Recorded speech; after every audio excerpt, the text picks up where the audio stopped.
Hey, movie fans, and welcome back to another episode of the Uncharted Media Podcast. This is episode 177. The time has come. Obi-Wan is finally coming. By the time you guys watch this, it might actually already be here. Obi-Wan comes out this Friday. Oh my gosh. The years and years of waiting, not knowing if this project even existed, what stage of production it was in. It is finally happening. The return of the almighty Ewan McGregor.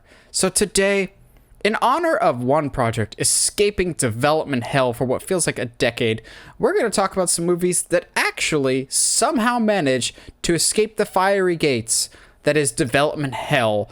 We'll also kind of decide whether or not these movies should have just stayed in development hell if we're happy that they're escaped, because there's a little bit of both sides to this. But Josh, how you doing tonight?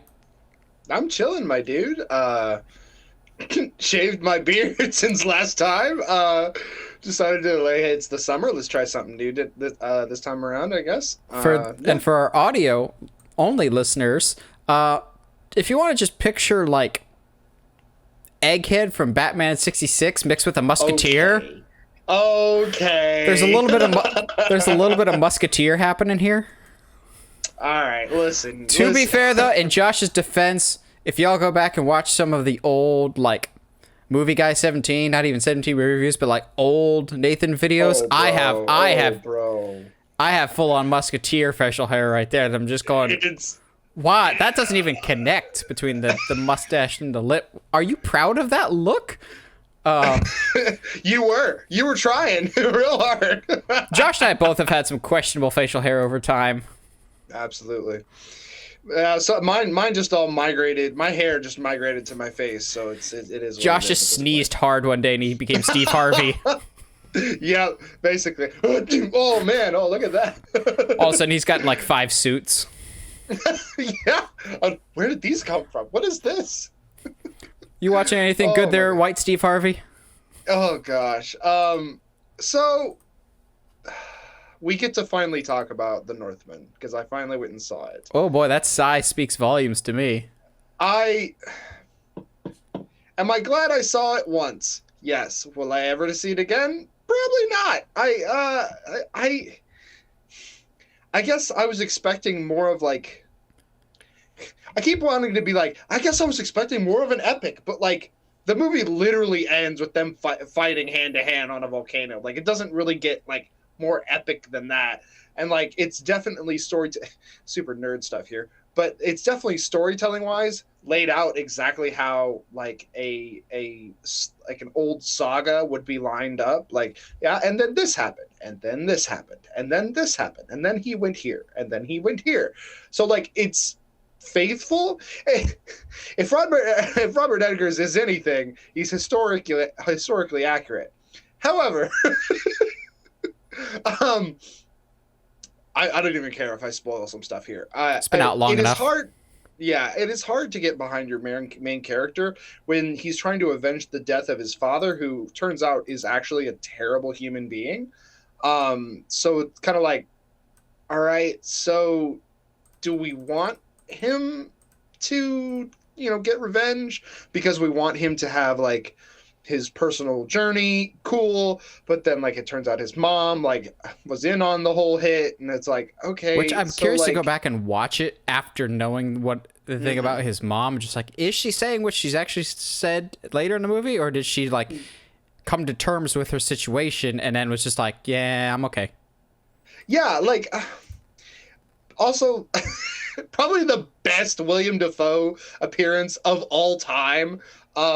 If you've seen it, you know what I mean. It's in the first like 10-15 minutes of the movie, and it is literally the best thing I have ever seen William Dafoe do ever. But I don't know. A lot more on Taylor-Joy than I thought we were going to get in more than one way. Yeah, no, like that's just in general. It's a cool movie, but I don't think I need to watch it again.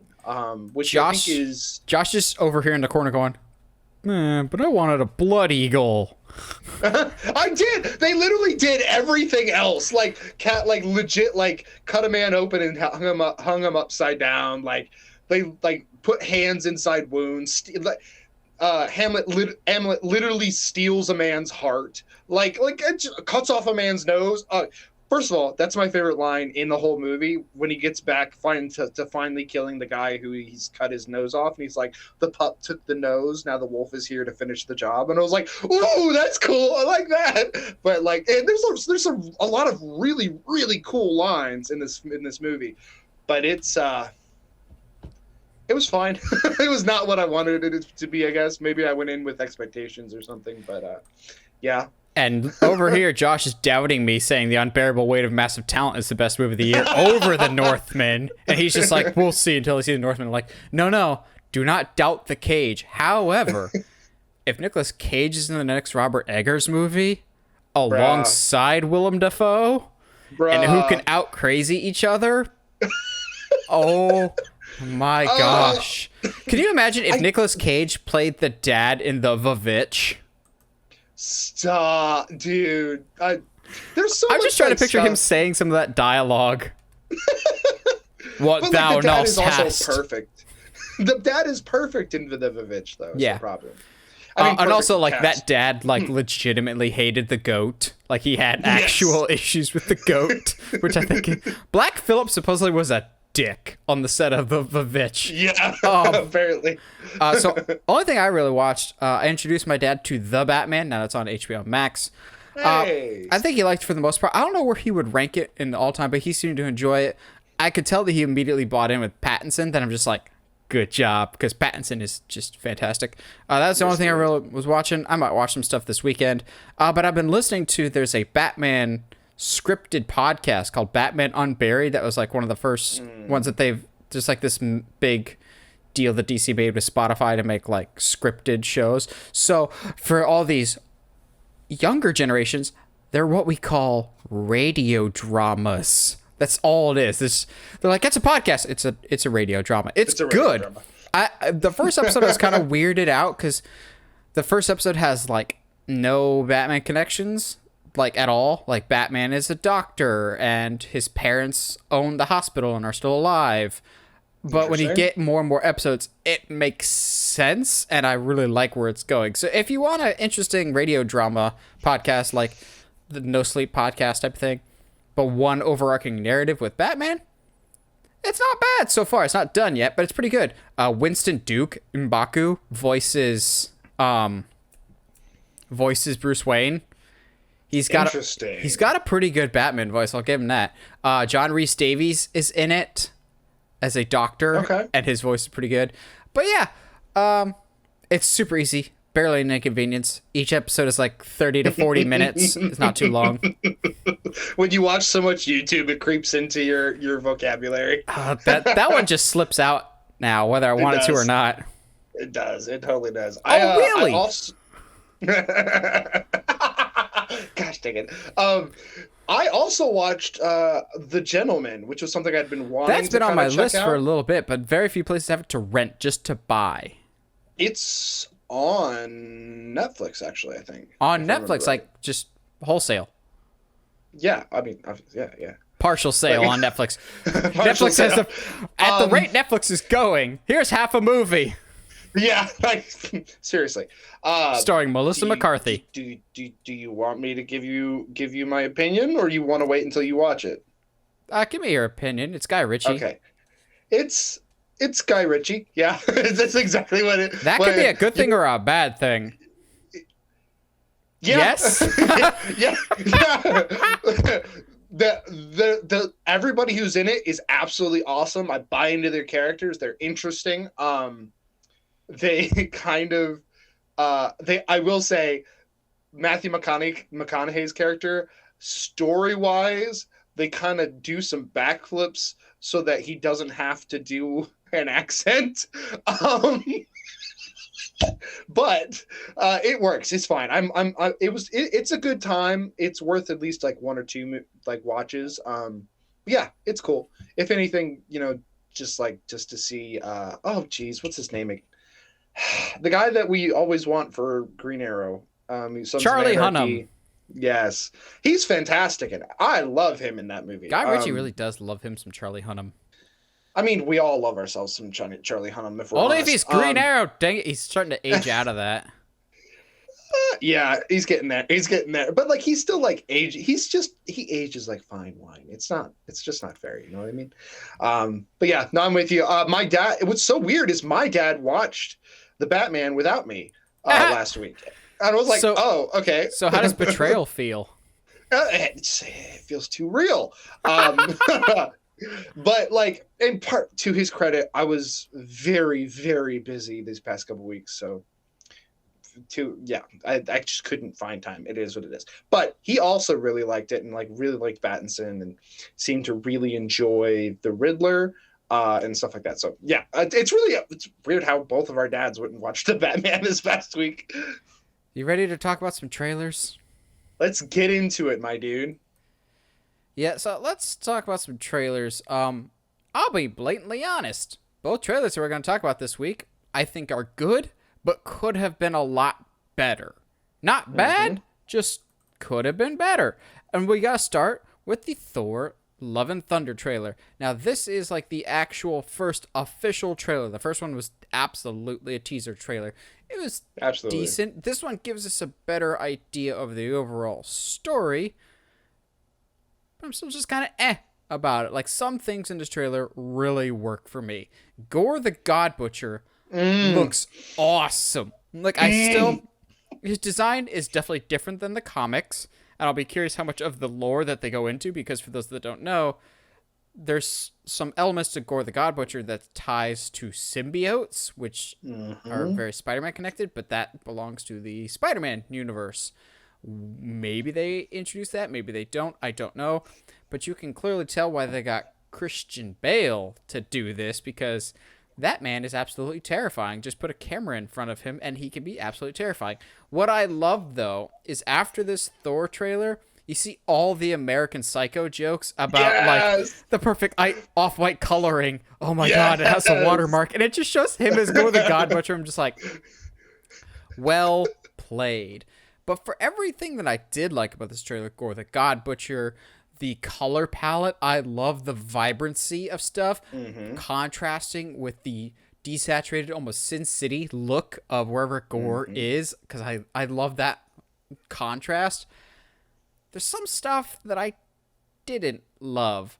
Case in point, what the actual F does Thor have on his head? Oh my God. I have championed for the return of the winged helmet for a while. This ain't it, Taika. What is this? It is ugly as sin.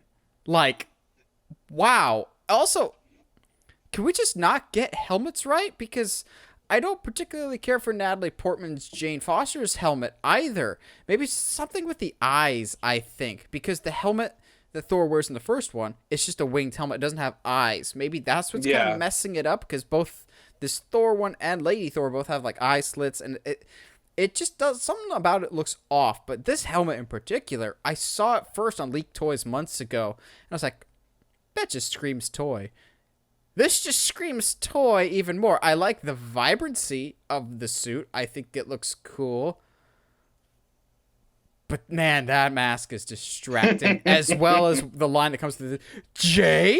Jane? I'm just like, oh, wow. Dude, the way that he says it, sounds like Scooby-Doo. It sounds like Scooby-Doo going, like that's what it sounds like. And it's so weird. And but like, I'm with you. With everything that I didn't like in this trailer, there are equal amounts of stuff that I did like.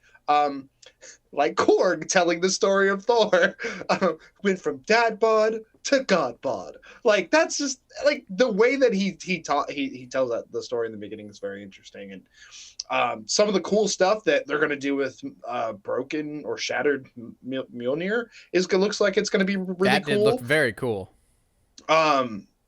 Even Jane without the helmet, like, I'm a fan of the look. She looks better without the helmet, I think. Absolutely. And I was like, I am down. Also, when did Natalie Portman get jacked? I'm kind of intimidated and aroused. The internet as a whole is like, mommy, which is very interesting, and I don't know how to deal with Well, that then again, you're emotionally. talking to the internet, which also fell in love with that Resident Evil lady for more or less the same reasons, Lady D. Yeah, yeah, yeah. There was no reason for that at all. Nope. Anyway, but Nope. there's a lot of really, really fun stuff that I think to like. We get our kind of first actual look at as Russell Crowe's Zeus, Who who is is absolutely going to die. absolutely going to be like our introduction to Gore. But you know what? The line, the little scene we have him in is very funny. I love it. Sure. It's going to be interesting. So obviously, you blur that out for the trailer. How are you going to swing that in the movie, there, guys? Like, I wouldn't be surprised if they don't blur it and everyone can see Chris Hemsworth's butt. I actually would laugh even harder if it stays censored in the movie. Like a la Deadpool. Of like they just never explain they it. just never acknowledge why it's censored. So Taika Waititi, the blessed man that he is, had some rather interesting comments that I might just be reading too much into it. Of some interviewers asking him about, like, fans are kind of expecting this to be a passing of the torch movie between Chris Hemsworth's Thor and passing off the torch to Lady Thor. And he's like, and he came out and said, I don't know what Marvel's future plans are, but we shall see, more or less. To me, I don't think that's what the route this movie's going to take. No. I'm going to put my early prediction now. I think Jane Foster dies in this movie.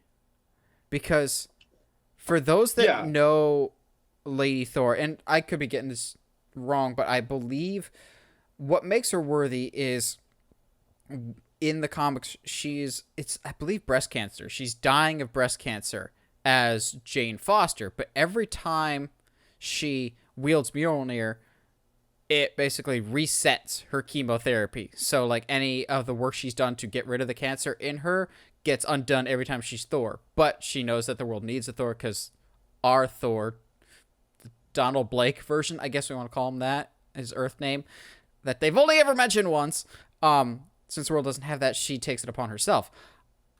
I don't know if Disney has the balls to kill a character off via cancer. I mean, maybe Star-Lord's mom. I'm trying to remember if that's how she died or not. But It is, yeah. I could be way off. I have a sneaking suspicion that Jane will die in this. Taika Waititi has said that this will be a very emotional movie. As funny as it is, it will still have a lot of heart and emotion to it. I don't know. Maybe it's just me hoping as a non-Jane fan. I'm hoping to be won over, but I still can't shake the feeling that maybe she dies. Yeah, and I can totally understand where you're coming from on that. I think the thing that supports it more is that technically Jane is like the last string for Thor to tie up.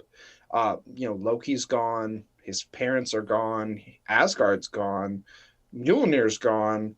Like it's the last string to tie up as far as like from the first two Thor movies. It's the only relationship that he hasn't been able to repair yet. So I wouldn't be surprised if he gives up the fighting and all that, like he kind of says in the teaser, because he does want to change and he wants to see difference in the world, and he doesn't think fighting is that way, blah blah blah. But then also like why get into shape? But then through Jane's actions in the course of the movie in order to fight Gore, perhaps there's a change in thought there. I mean, one of the lines Gore has in the movie, in the trailer at least, is that's what sets you apart from the rest, is that you genuinely care for others. Now he could be saying that to Jane after he kills her in front of Thor, but we'll see what happens. If anybody's getting killed on this poster, though, I don't think it's Thor or Natalie Portman. No. It's gonna be Korg. If anybody's got a high target on their back, I think it might be Korg. I don't want to say that because Korg is a treasure and the rest of the MCU could die. And as long as Korg survives, it is still a victory in my book. Yeah. Also, the more I look at this picture of the god-awful helmet that Thor is wearing, if you take off the ears, it kind of looks exactly like the Black Knight's helmet. Kit Harington's character in the Eternals, who might someday, be connected to certain weapons that might be used later in a Blade movie. This also, maybe it's hard for me to get excited for this, as much as we both love Thor Ragnarok. It's one, you and I have kind of talked about it briefly. Phase 4 has not really registered with us a ton. Yeah. It's been very, very spotty. I do kind of wonder where this fits into everything. Like, everything we've seen so far from Phase 4 kind of seems leaning towards multiverse.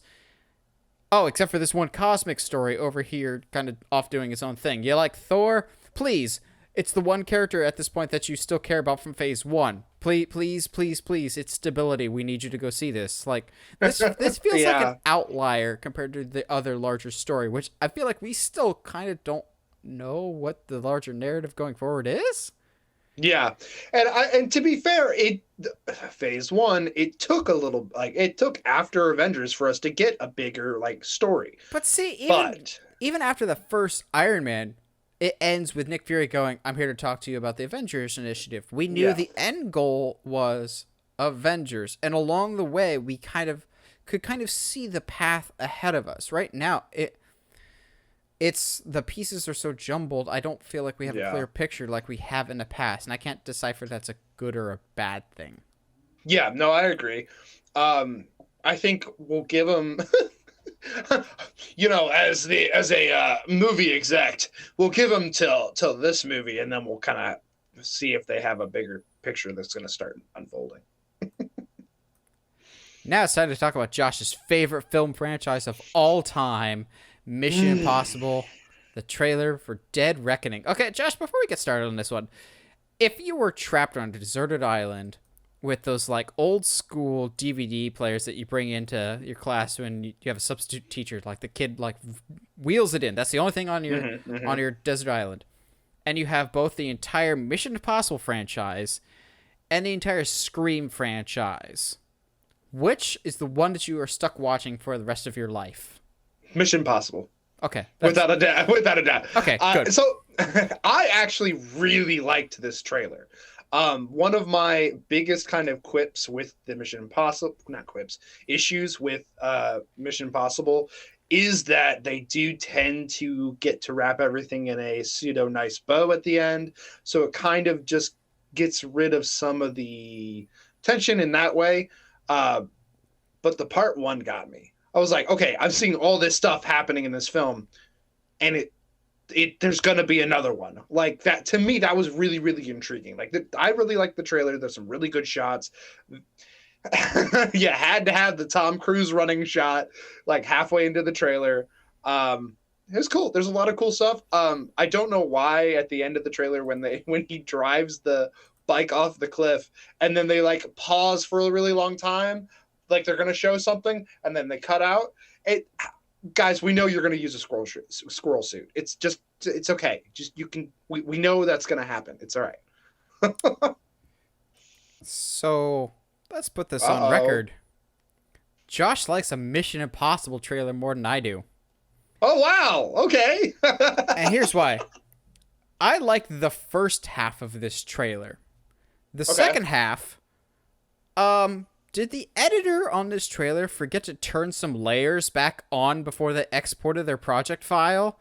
Because, Josh, go back and watch this trailer, and in the second half, where the heck is the sound effects? Or any nat sound? I did notice that. It's so awkwardly noticeable. When he, at the end, the moment that you brought up, when he jumps off the cliff with the motorcycle. Why was there no, a wind sound or bike revving up sound? There's cars crashing. Why don't we hear that? It felt so bizarre. It felt like a movie montage that I would have made back in 2015 before I could properly edit things with sound effects. Like, it feels like, so this trailer got leaked like a day before, and it was also the trailer that they showed at CinemaCon. It feels like they're like, well, balls. We gotta send this trailer out now because it's leaked, and we want to release this weekend with Top Gun Maverick, which I'm hearing is phenomenal. I feel like it wasn't quite done yet.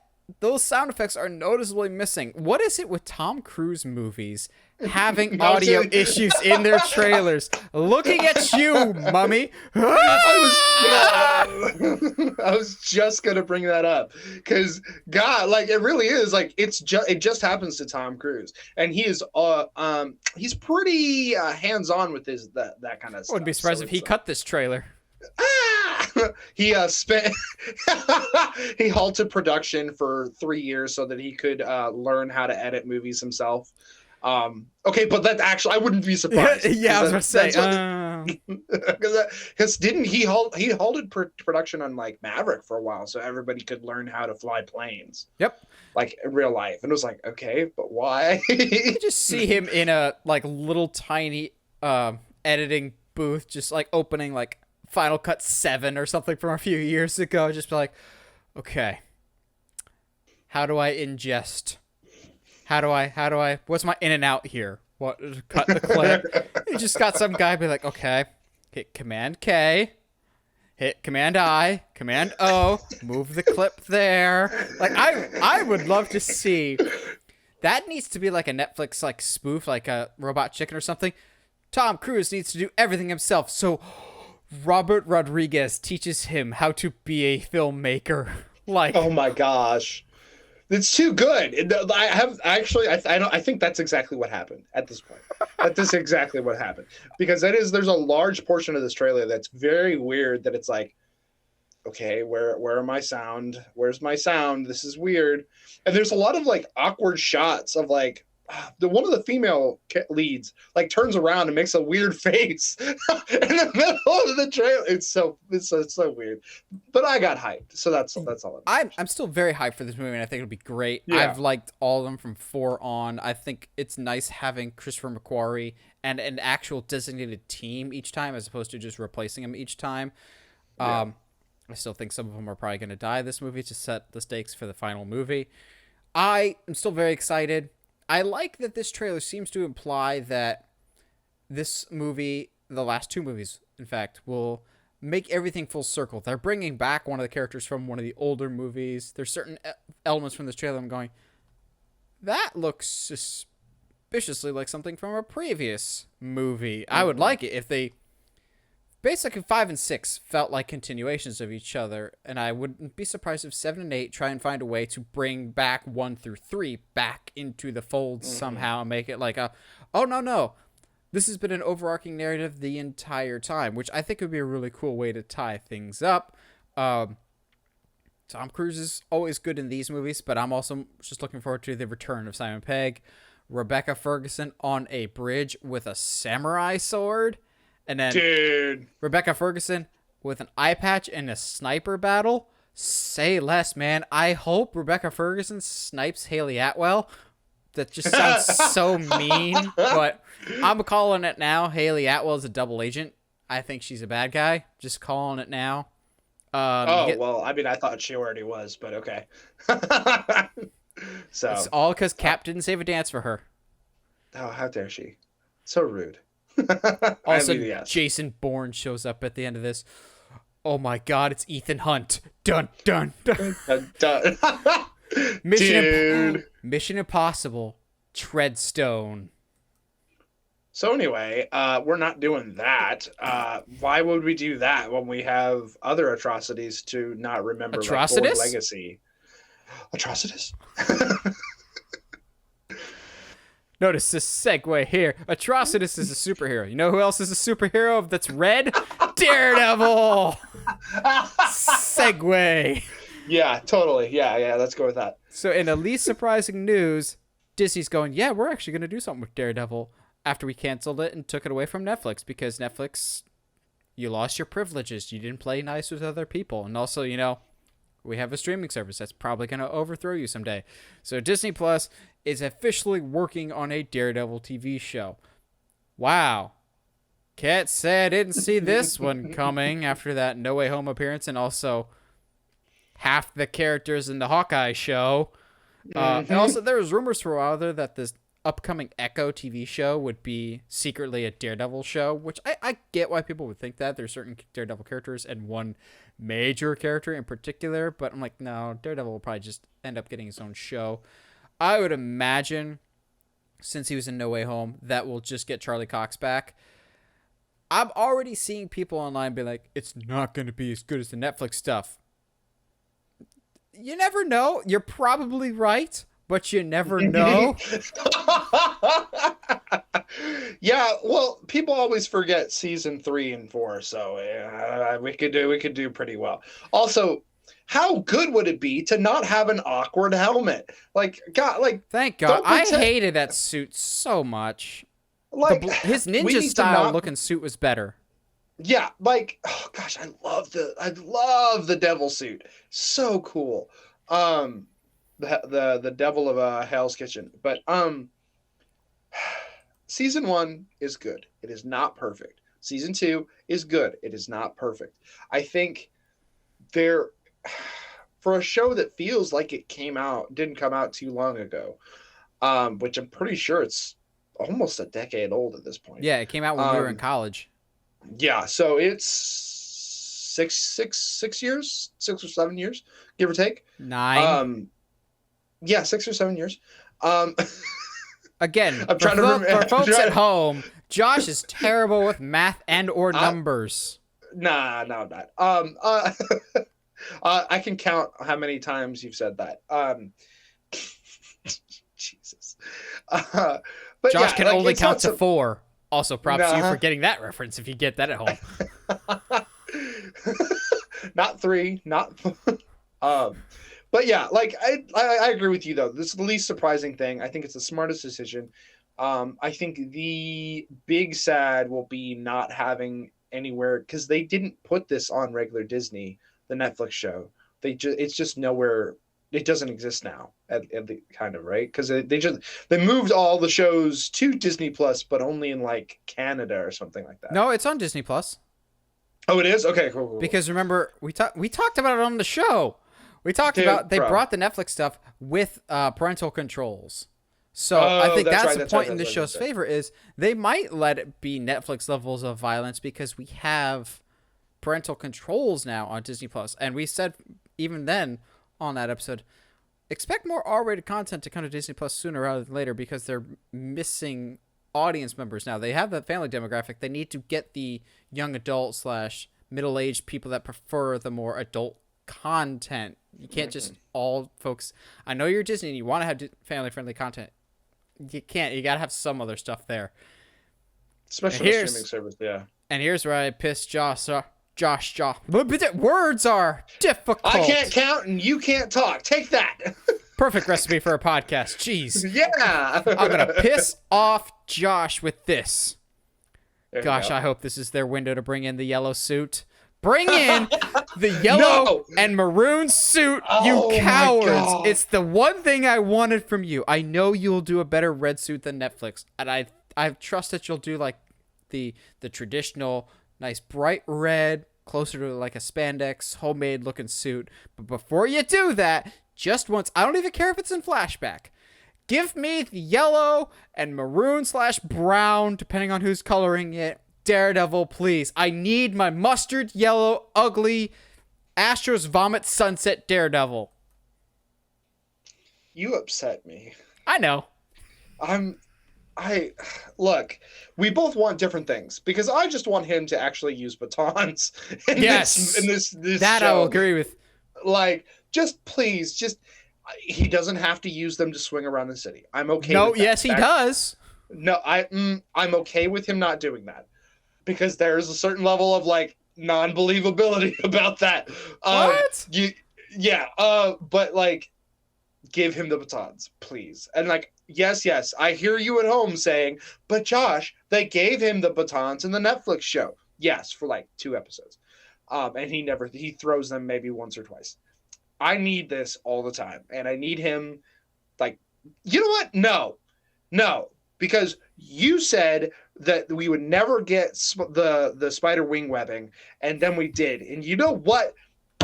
I am saying let him swing from building to building using extendable batons that to fold up into his blind man cane. Do it, absolutely do They it. freaking did it in Ben Affleck's, cowards. Yeah. And are you gonna let Ben Affleck's Daredevil show you up? Is that really what you're gonna do? Come on. Oh no. Oh no, Oh, no, no? no, no, no. If this show shows up on Disney Plus, making it officially an MCU, I need Happy Hogan to show up in this Daredevil TV show. Because, for those who remember, no.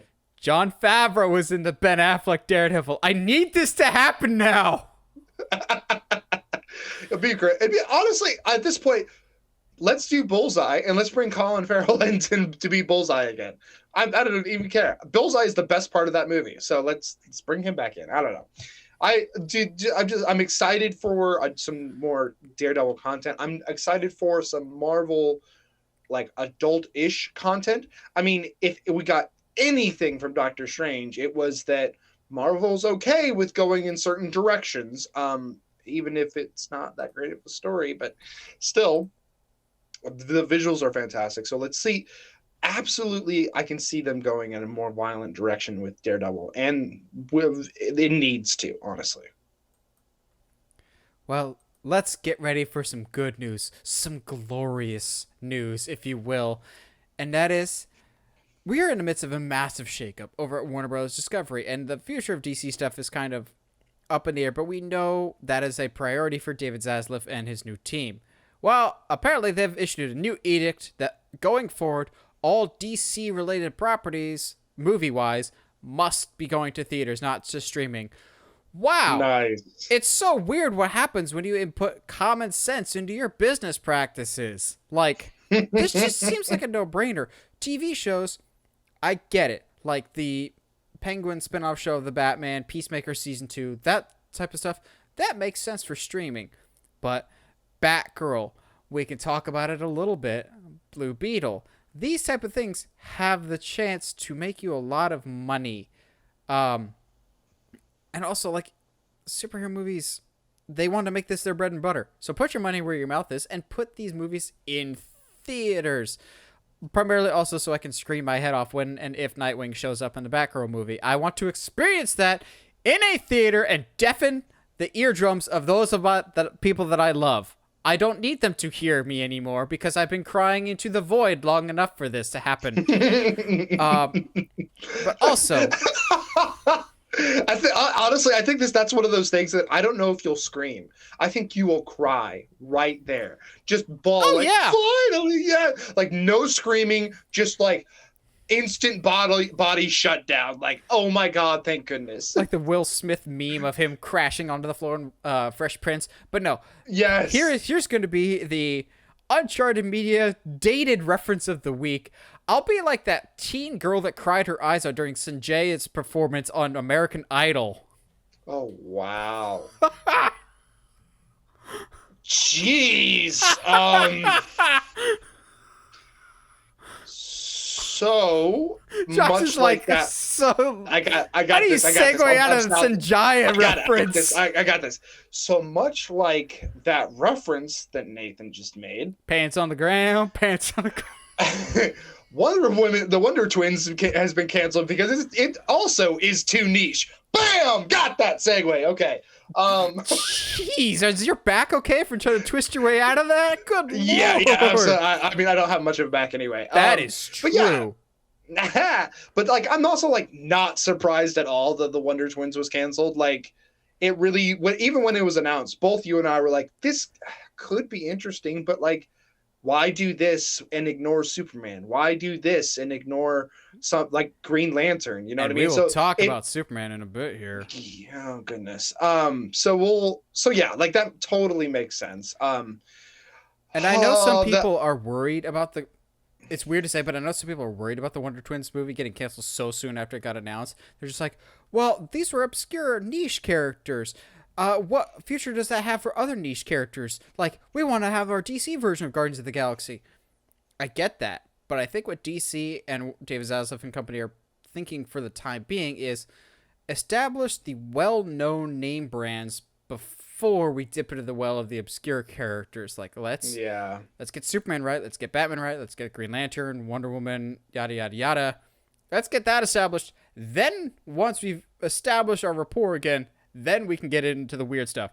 Guardians of the Galaxy was not the first movie in the MCU. We waited until phase 2 to get into the really weird stuff. And that was after we built up the good reputation. I know some people are like, well, we got Batgirl and Blue Beetle. Those movies were pre-existing in production. They were too far along, I think, to cancel them. But also, I think they have a lot of faith in both of those movies. We'll touch on it briefly here, because we don't talk about leaks normally, but there's some leaked set pictures of Blue Beetle. Oh my god. I thought the Aquaman costume at the end was comic book accurate and was like a living, breathing, you rip this out of a comic book page. The costume that they have for Blue Beetle in this was surprisingly practical. A lot more practical effects than I was expecting. And it genuinely feels like they just got done playing Injustice 2 and ripped that skin right out of the game. I'm going, oh, dude, like it looks, oh god, I cannot wait. I like, you and I try very hard to not really pull anything from leaks, not really get too excited about them, but gosh, that suit's so gorgeous. And I know you and I are already hyped for Blue Beetle, so it's a little hard to not get like super hyped for it. But yeah, like this is like the Blue Beetle I can see being best friends with like Beast Boy and Static Shock. Like, I hate to be the bearer of bad news, but I would not be surprised if Static is temporarily put in developmental hell, because there's been no forward progress on that in a little bit, and I think they could see potential in that, but I think that's one of those characters that, like Nightwing, as much as it pains me to say, there's a lot of projects that have not made forward momentum in a while that I think that might be off the table for the time being. Like a Cyborg movie, like Green Lantern, like Nightwing, like Static Shock. But getting back to the theatrical release thing, it's just a smart idea. It's superhero movies make money. And clearly, just putting them straight to streaming doesn't always pan out in terms of your streaming subscription numbers. Who knows? You could have one that could actually be a hit. I don't know if Sony was expecting Into the Spider-Verse to be as big of a hit as it was and resonate with people. So they never know. Superhero movies right now is the market, and they clearly want to get the DC brand to be a big deal, and I completely get that. Now, in this kind of like mini DC news dump, we have one other news story that kind of came across late, but also kind of validates some things that I've been thinking, and I feel like I mentioned it in passing one or two times in the podcast recently, and that involves J.J. Abrams. So we know back in 2019, J.J. Abrams and his company Bad Robot signed this deal for like $250 or $500 million, I can't remember, for a buttload of money to basically make content for Warner Brothers. So far, diddly squat of that has kind of really come to the surface.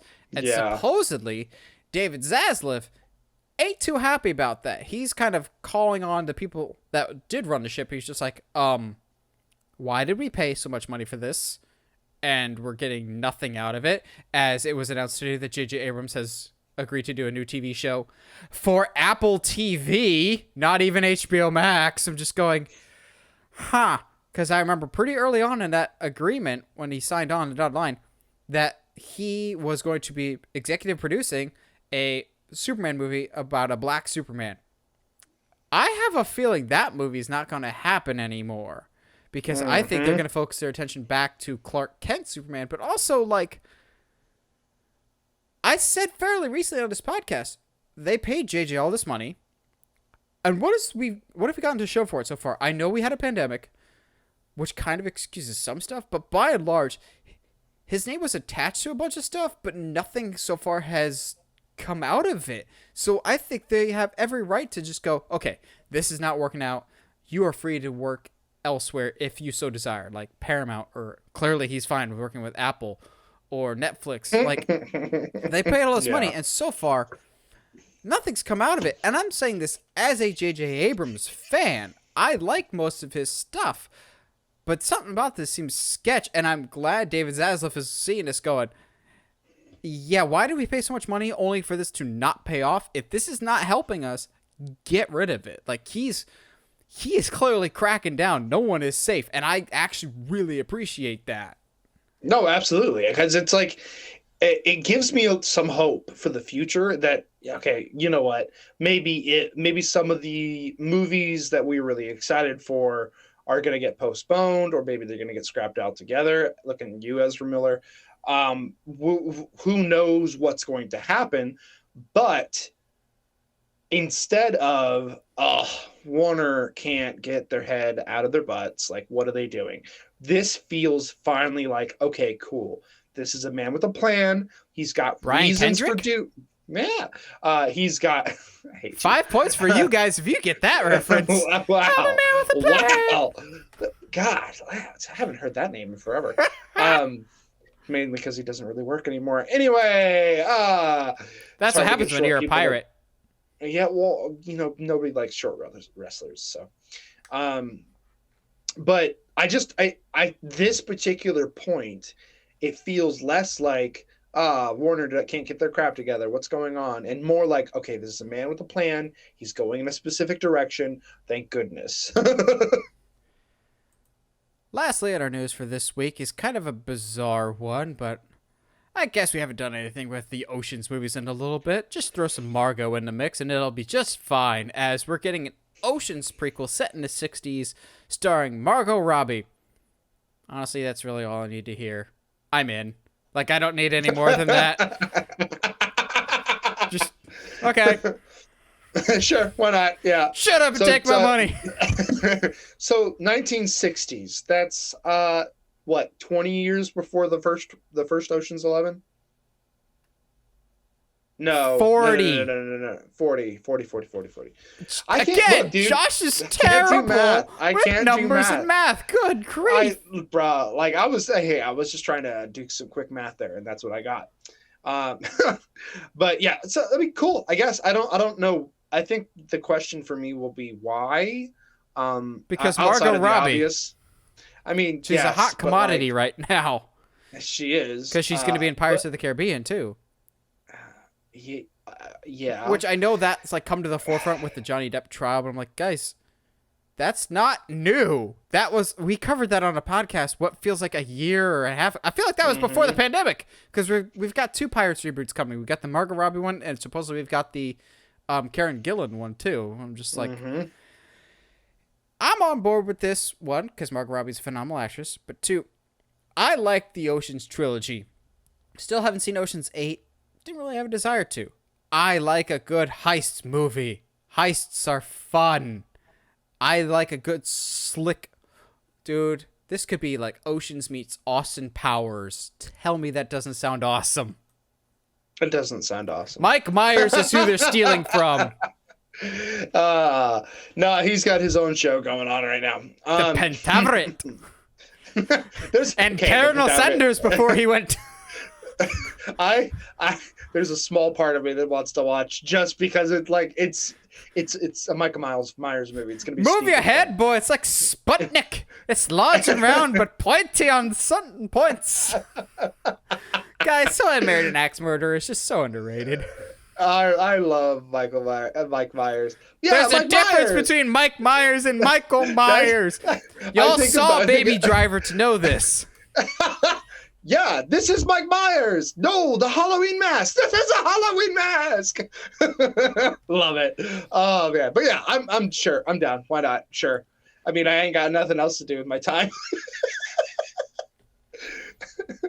Is there anything like? Do you think there's anything that could be like an interesting? I was about to say treasure, but they don't really. It's not National Treasure meets Oceans. That. However, Margot Robbie is trying to steal the Declaration of Independence.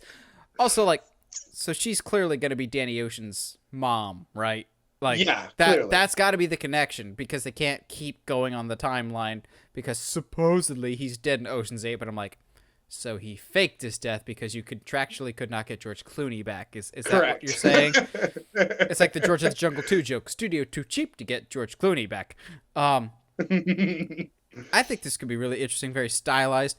If the King's Man didn't suck so much, I'd be curious to see Matthew Vaughn do something with an Oceans movie, especially in this time period. He likes very stylized movies. I don't know if they'd bring back Steven Soderbergh, who did the original trilogy. I believe it was Steven Soderbergh. Yeah. That seems to be like his baby. I'm down for this. I do think it's funny, though, that Ocean's 11 is always like at the top of the list of movies that the remake is better than the original. And people always forget that there is an original. So mark me down for curious. It depends on who else is in this, honestly. Absolutely. I think my one request might be that to have a mixed gender team as opposed to like Ocean's 8 that was just women, which is cool, and I like that. Or like the idea, most of the Ocean's trilogy.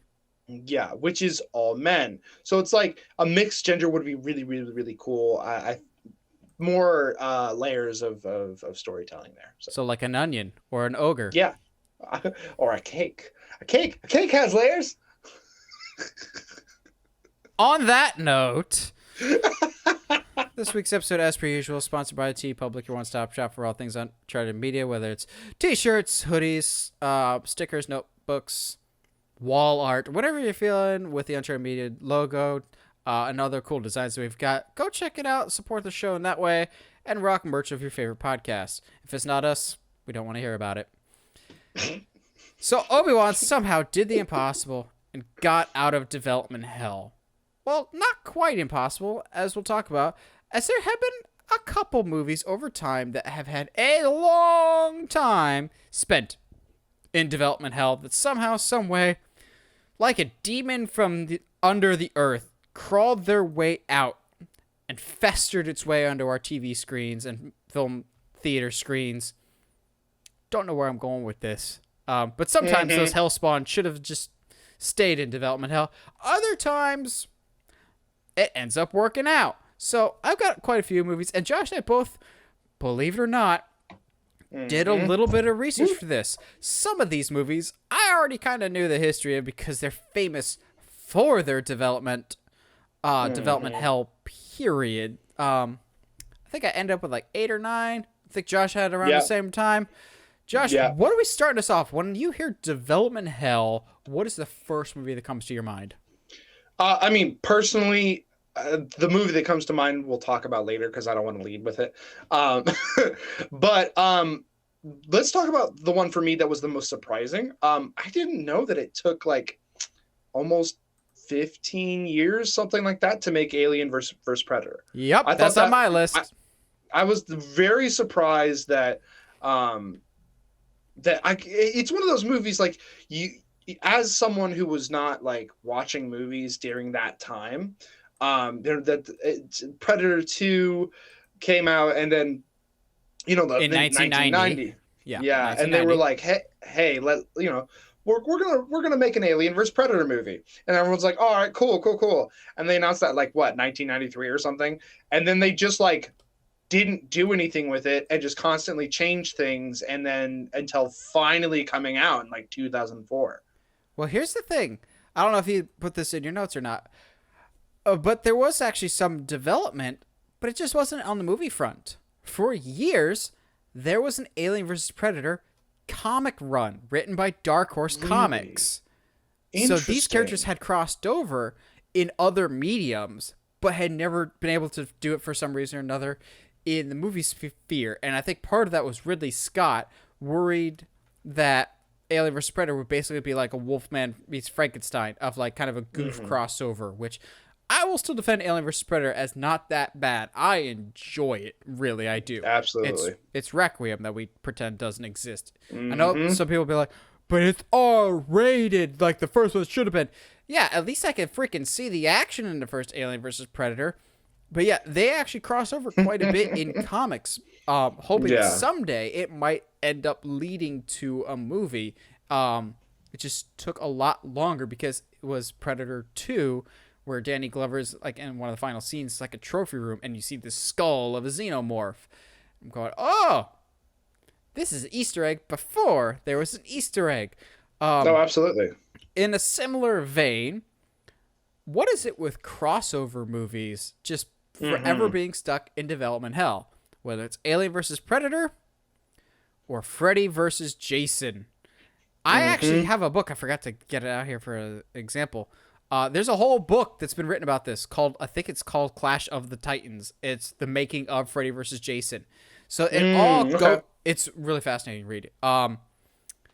It all started with 1993's Jason Goes to Hell. Arguably, not even arguably, definitively, in my book, the worst Friday the 13th movie, Jason Goes to Hell. Jason blows up in the first 5 minutes, and his weird spirit, like, haunts other people for the rest of the movie. And he gets stabbed by, like, his only living family member or something at the end. So at the end, spoiler alert for Jason Goes to Hell, he goes to hell at the end. It's like, what's that movie? John dies at the end or something like that. Yeah.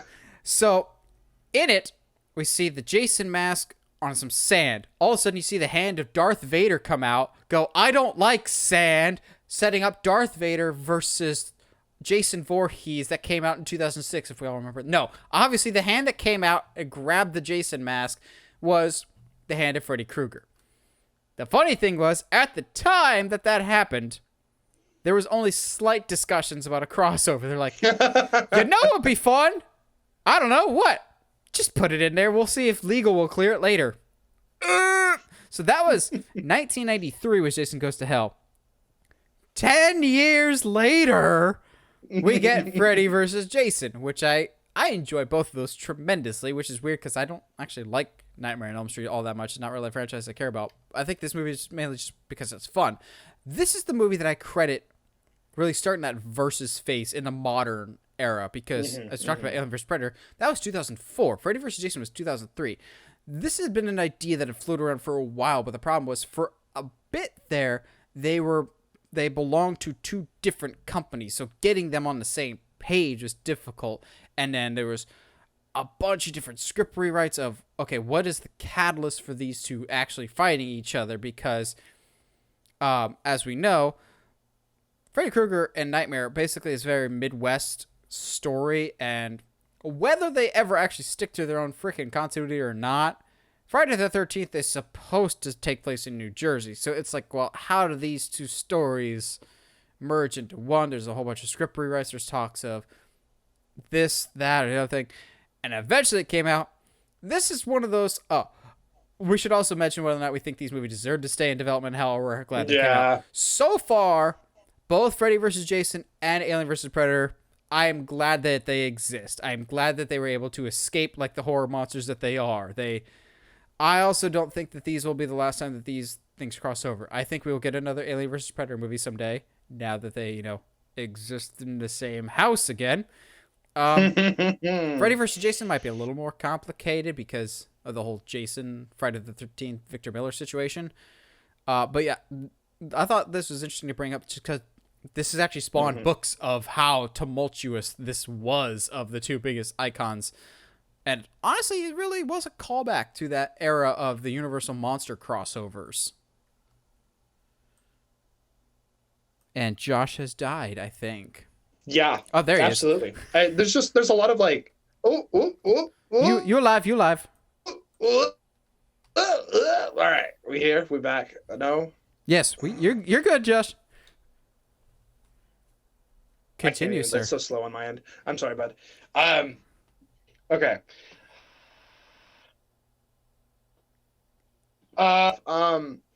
Should we stay in the horror vein and finally talk the craziness that is the It movie, but and all of its kind of stuff that happened, but leading up to its release.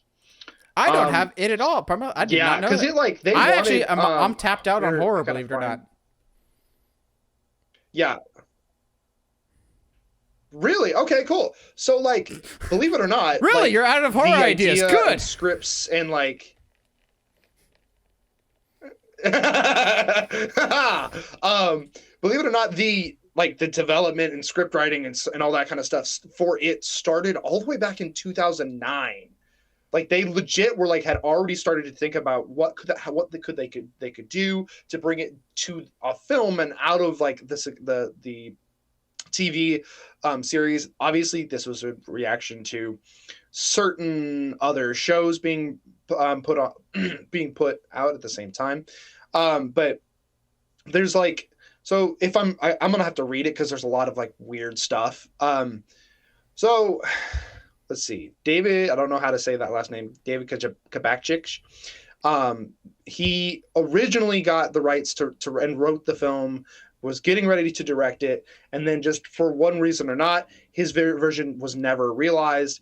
And so then they switched directors in 2012, like after many years, to Cary Fukunaga. Oh yeah, Cary Fukunaga. Yeah, he just did No Time to Die. Yeah. So he was slated to direct it in 2012, and then after 2 years, the project was completely removed from the schedule for no reason. So there's that, and then but they're like, okay, cool, no. All of a sudden, it's back on. It's back on, and they're like, and back in 2016, and then so they started principal photography, and then. And then Cary dropped out. So it's like they just keep going through directors like crazy, as a lot of movies do from time to time, and eventually being replaced by Mama's director Andy Muschietti, and a Flash director. Yeah, don't envy that position. No, I do not. The thing that finally, and he's like the catalyst for it, and advocated for the R rating, and advocated to explore some of the more adult themes, which eventually finally started. And it seems like this is a theme in some of the other ones I'll talk about later, that finally started just the ball rolling as far as it's getting through the principal photography, getting the script, getting some of the more like monstrous ideas of what it could look like until its eventual release in, I believe it was 2017. 2017. Yep. So it's just, which is just crazy. Like I didn't really, like, I think the theme here is a lot of these is like, I didn't know, like, obviously you and I, there's a certain point in time in which we started to kind of pay attention to movie news and like release dates and all that. But like, I just didn't realize that 2009, I was getting ready to graduate high school. Like, that's so crazy to me that all the way back then they were like, hey yo, like we need to make an It movie. You know what I mean? Like that's wild to me. Hey yo, obviously I talk exactly like a movie exec. I was thinking Scott Hall. Hey yo, yeah. I was thinking about that TikTok. It was about the guys in New York talking. I mean, Josh could easily just be Scott Hall, and I'll be Kevin Nash, bad quads and all. Yeah, we both have bad quads, and I. Oh yeah. So one of us will die of a heart attack. Oh no, it's too soon. Too soon. No. I'm sorry for that. Okay, boy. Turk. Oh man. So I guess I have one that could kind of count as a horror movie ish. That kind of fits in the same vibe as It. Ghostbusters Afterlife, but I guess whatever we want to distinguish Ghostbusters 3, it eventually became Ghostbusters Afterlife, but in its early stages was Ghostbusters 3. So the production on this, or at least development on this, started way back in the 90s with what was then called Ghostbusters Hellbent, written by Dan Aykroyd, and this one would have actually seen the Ghostbusters in hell. So, you know, where Bill Murray's character belongs. I will die on that hill that he's a scumbag, but y'all don't want to acknowledge that for some reason. We'll talk about Bill Murray a little bit with this movie. So it started in the 90s with Ghostbusters Hellbent. Fast forward to 2005, the interest is still there, supposedly, for Ghostbusters 3 from studios. However, at this point, the script has morphed, and they're no longer in hell. The story's back on Earth. Fast forward to 2008, we get new writers, and the original film's director, Ivan Reitman, is actually attached to this movie now. Cool, good progress, and it's scheduled for a 2012 release. Well, Bill Murray's still saying no. All of these times that things have happened with this Ghostbusters 3, you can always point the finger to one person only. Bill Murray refusing to do it. Bill Murray Hulk Hoganing and refusing to do the job, so to speak. Wait, hold on. Are you telling me that the reason we haven't gotten a Garfield 3 is because Bill Murray won't do it? That's why Chris Pratt and Samuel L. Jackson are doing it now. Oh gosh, stop. But then, unfortunately, because Bill Murray refused for so long, Ivan Reitman passed away in 2014, making him no longer the one that will be spearheading the project. No, not Ivan Reitman. Wow, that's horrible for me to say. Harold Ramis passed away. Egon Spengler passed away in 2014. Ivan Reitman is... No. Harold Ramis passed away in 2014. So Harold Ramis passed away in 2014, causing the departure of Ivan Reitman. He's like, if Harold's not there, I don't want to be there anymore. Because Bill Murray's a dick and refused for so long. Oh, I'll do it now that he's gone, as he was in Ghostbusters Afterlife. Eventually, it got turned into the Melissa McCarthy reboot because they're just like, okay, if we're not getting Ghostbusters 3, the franchise is still there, might as well reboot it. That movie did, I believe, $144 million worldwide, which is decent. Not a flop by any stretch, but not enough to cover its enormous production costs. So they're just like, you know what? We'll go with Ivan Reitman's son, Jason Reitman, and do a new version that kind of takes some elements of Hellbent, which was supposed to be like Egon Spengler is withdrawn from the world and he's kind of off doing his own thing, and his family's left to pick up the pieces, which is kind of what happens with Afterlife. So that ended up doing well, and that'll continue moving on with the franchise. But yeah, a Ghostbusters 3 for a very long time was like the albatross of, this will never happen because Bill Murray's a dick. And everyone kind of knows that. But for some reason, we just acknowledge that as part of his charm. And now people are going, oh, maybe that's not a nice, feature to have with someone. Yeah. That's probably not too far off from the truth, my dude. Okay. Do we want to go in a Keanu direction or a Ryan Reynolds direction? I think I have both of these movies on my list. Let's see. I think so too. Keanu. Okay, so we'll talk about Bill and Ted Face the Music then. Dang it! I knew we were going to talk about this. I will talk about it, seeing as I'm the one that actually has seen the movie. That is. Hey. And saw it in theaters during a pandemic, but I saw it in theaters. I was at a friend's wedding in Virginia, and did I make sure that we had a theater near us that were showing Bill and Ted Face the Music? I darn right did. So, Bill and Ted Face the Music, Bill and Ted Bogus Journey, the second movie in the franchise, came out in 1991. So they just kind of let it stew for a while. Actually, the creators have gone on record saying they didn't even really want to make Bogus Journey. The studio really pushed them into it. They just really liked Excellent Adventure, the first movie. And so they're like, all right, we'll make Bogus Journey. And they were always very reticent to come back for a third one. They're like, we enjoy Bogus Journey for what it was, but it wasn't to the level that we were hoping it would be. We fully acknowledge some of the flaws, to which I'm going, there are no flaws in Bogus Journey. It's even better than Excellent Adventure. I said what I said. There are no bad Bill and Ted movies.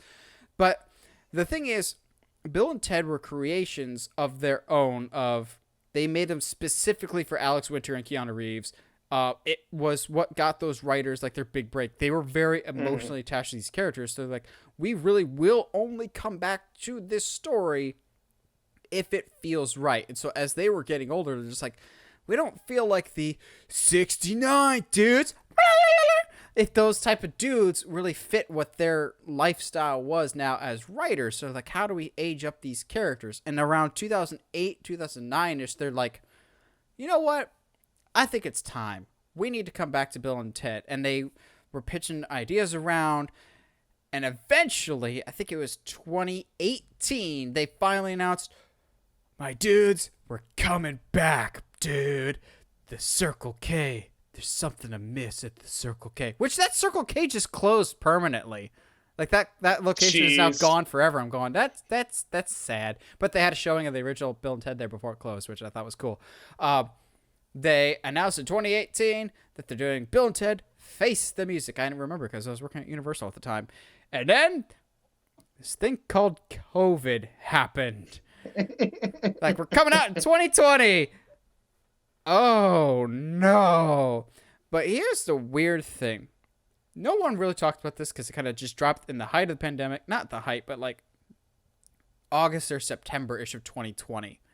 It also kind of had that day-date release, except it was a rental, like a $20 rental or see it in theaters. It killed on rentals. It actually Really? did extremely well on home video. It did, obviously, only a couple $1 million in the theaters because of everything happening around the world at the time. But on demand, it did extremely well. I highly doubt they'll make a Bill and Ted 3, but I was very happy to see that it did well. I saw it in theaters. I still very much enjoyed it. But basically what the third one was just like, you know what? The first two, Bill and Ted, are basically groomed to be the saviors of the world. Their music will unite the world in harmony. They're mid-40-year-old somethings with like college-age daughters, and they still haven't written that song. They are washed-up musicians that basically play weddings and like bingo night at retirement homes, and they still haven't written the song. And it's pretty simple, pretty straightforward, but it took them so long to get to this point. Josh, I'd say watch it just for one cameo alone. It's a great movie in and of itself, but there's a great cameo. I'll just say, it's a friend that Keanu has had for a very long time because Keanu Reeves used to have a band that used to tour with this person's band as well. So yeah, Bill and Ted Face the Music had a very long production. It felt like that was the one of like, yeah, Bill and Ted 3. Sure, that'll come out someday. It's not like Alex Winter was particularly busy. No, not at all. Not at all. Actually, he's a documentary filmmaker now. Really? Okay. He did cool. some documentary recently about Frank Zappa that supposedly is really good.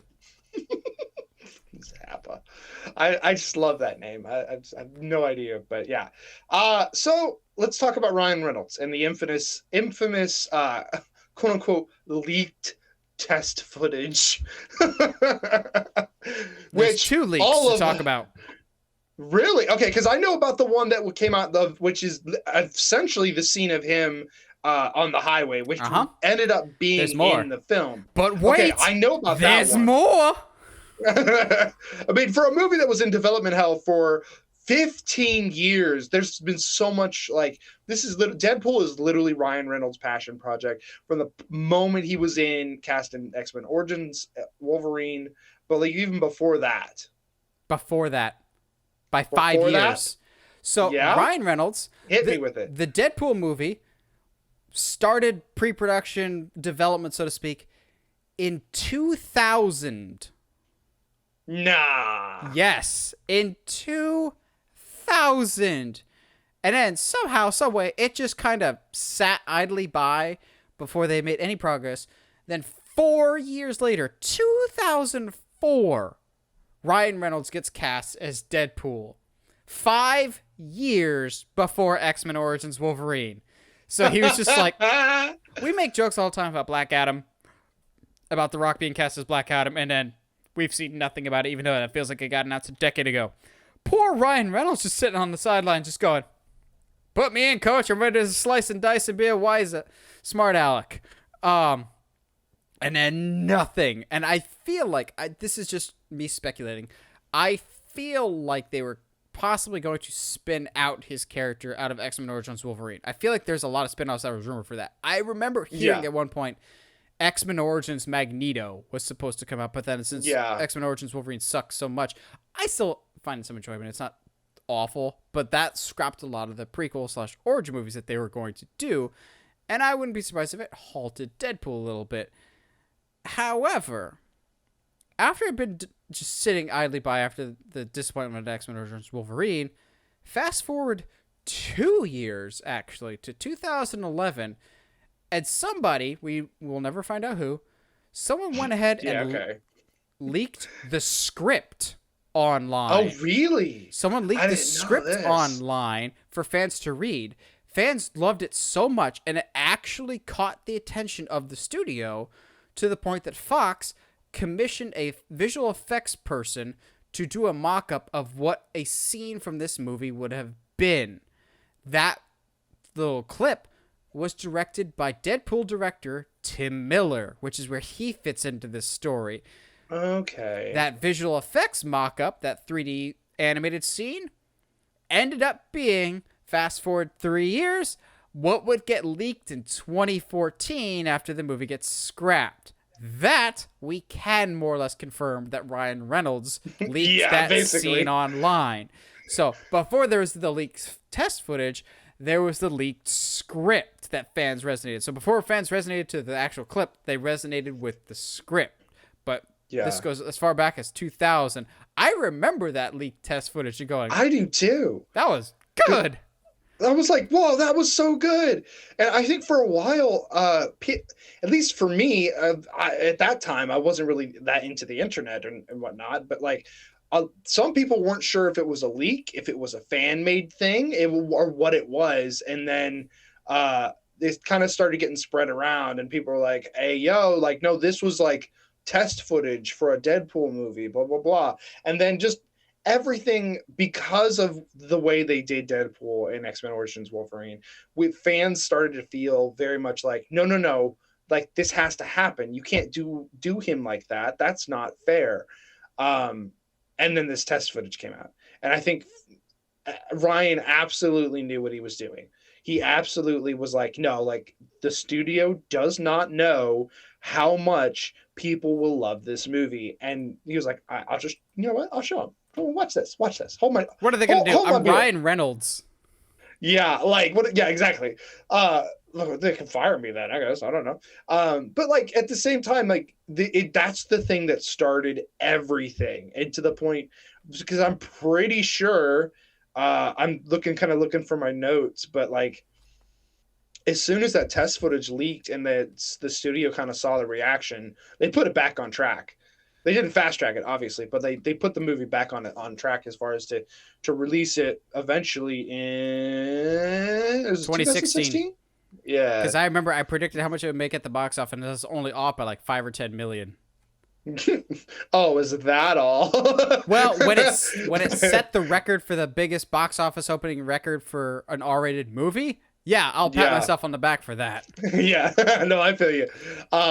Yeah, absolutely incredible. Like, I think it's one of those stories that, as far as a movie getting out of development hell, it's very unique because it has a single actor and a single director basically being like, no, like the studio does not understand how big of a movie this could be and how awesome this could be, and really championing it, and really like the fans, I think, made this movie as much as the directors and everybody else involved in it did. Also, I give Ryan Reynolds full credit for wearing the mask as much as he does and doing so much of this. Mm-hmm. It's a voice acting performance as well as a physical, but like a lot of times, actors would like to show their face. It's also the same credit that I just gave Robert Pattinson with The Batman. You stayed in the mask the entire time. You didn't want to just mug for the camera, Robert Downey Jr.'s Iron Man. Also, like I forgot, so far the movies that we've talked about, I think we're all happy that they came out of development hell. Well, it's Bill and Ted Face the Music. We forgot about that one. And Ghostbusters Afterlife. Those I'm glad escaped development hell. Same with Deadpool. It'll never be my favorite superhero franchise, but I'm glad it exists. So here's where I'm going to bring up the first movie we'll talk about today that should have stayed in development hell.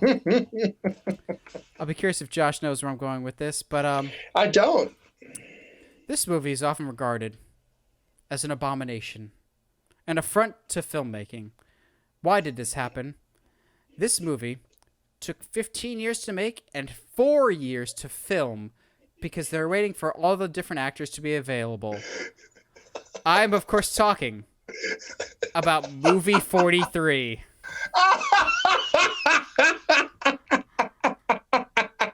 I can't believe you bringing up movie 43. Willingly.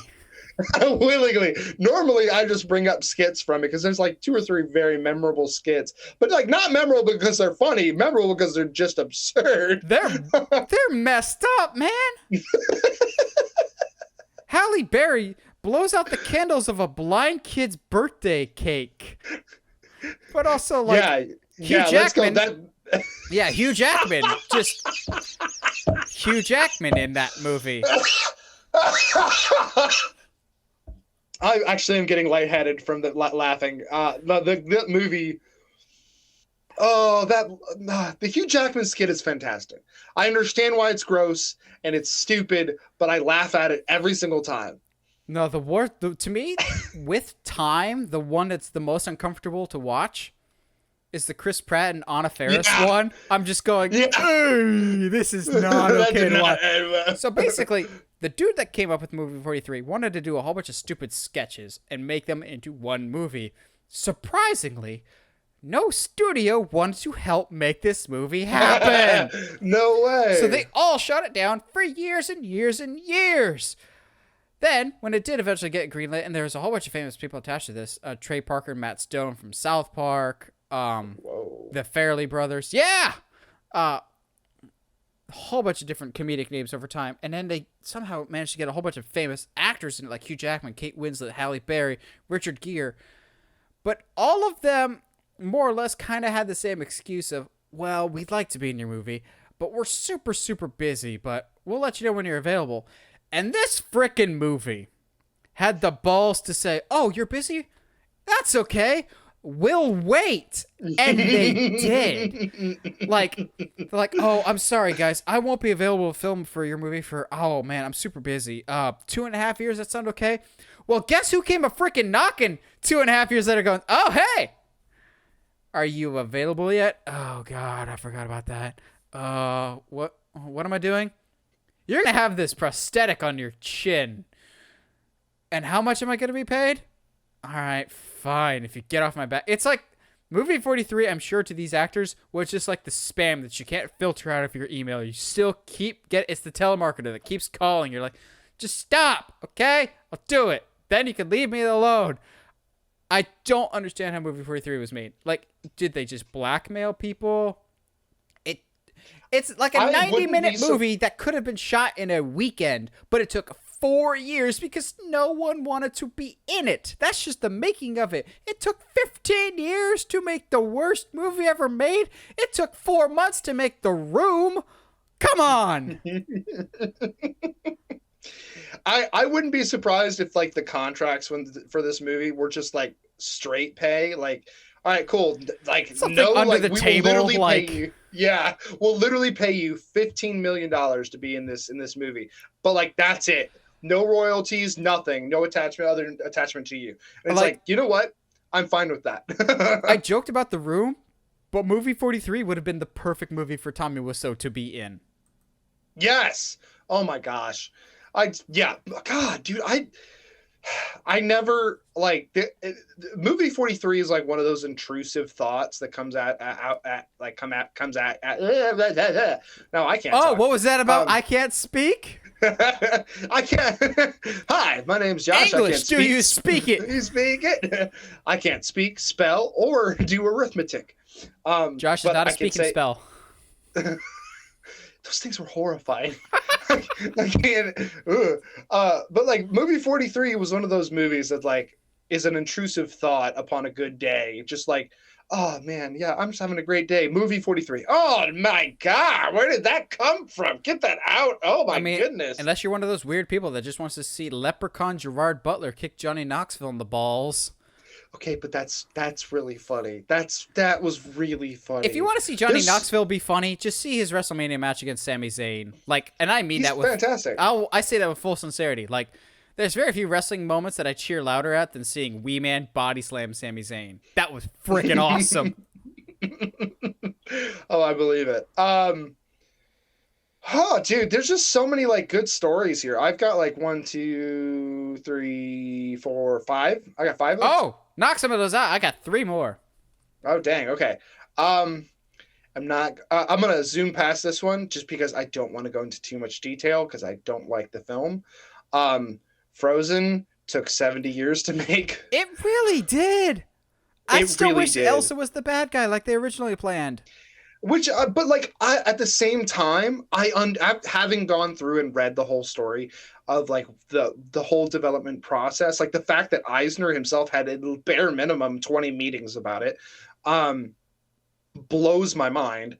But like, I understand why it doesn't work in a film context of like why she's the bad guy. Okay, cool, but you have to have a main character and that's going to do something in the film that's not her. So like, and I get in the book she is kind of like just this bland villain, and if she's going to carry the film, she's got to be more interesting. So like, basically, what started is somebody came up with the idea of the Ice Queen having a sister, and all of a sudden, and I think if I remember right, they were already in development in 2010. Like they were already making the film. The soundtrack was done, and they gave the demo of Let It Go to the director for the first time, and he heard it and completely rewrote the entire film based on that song because it made more sense. Well, yes, but like to his credit, it makes more sense to tell a story about someone who can be seen as evil and is going through a process of finding her place in the world and dealing with the trauma of being locked in a room her entire life. So like, while I don't like the film of Frozen that eventually released into 2013, I can appreciate the story process and just how many iterations they literally went through. They literally wrote whole scripts, and then whoever was the head at the time didn't like it, scrap, go ahead, restart.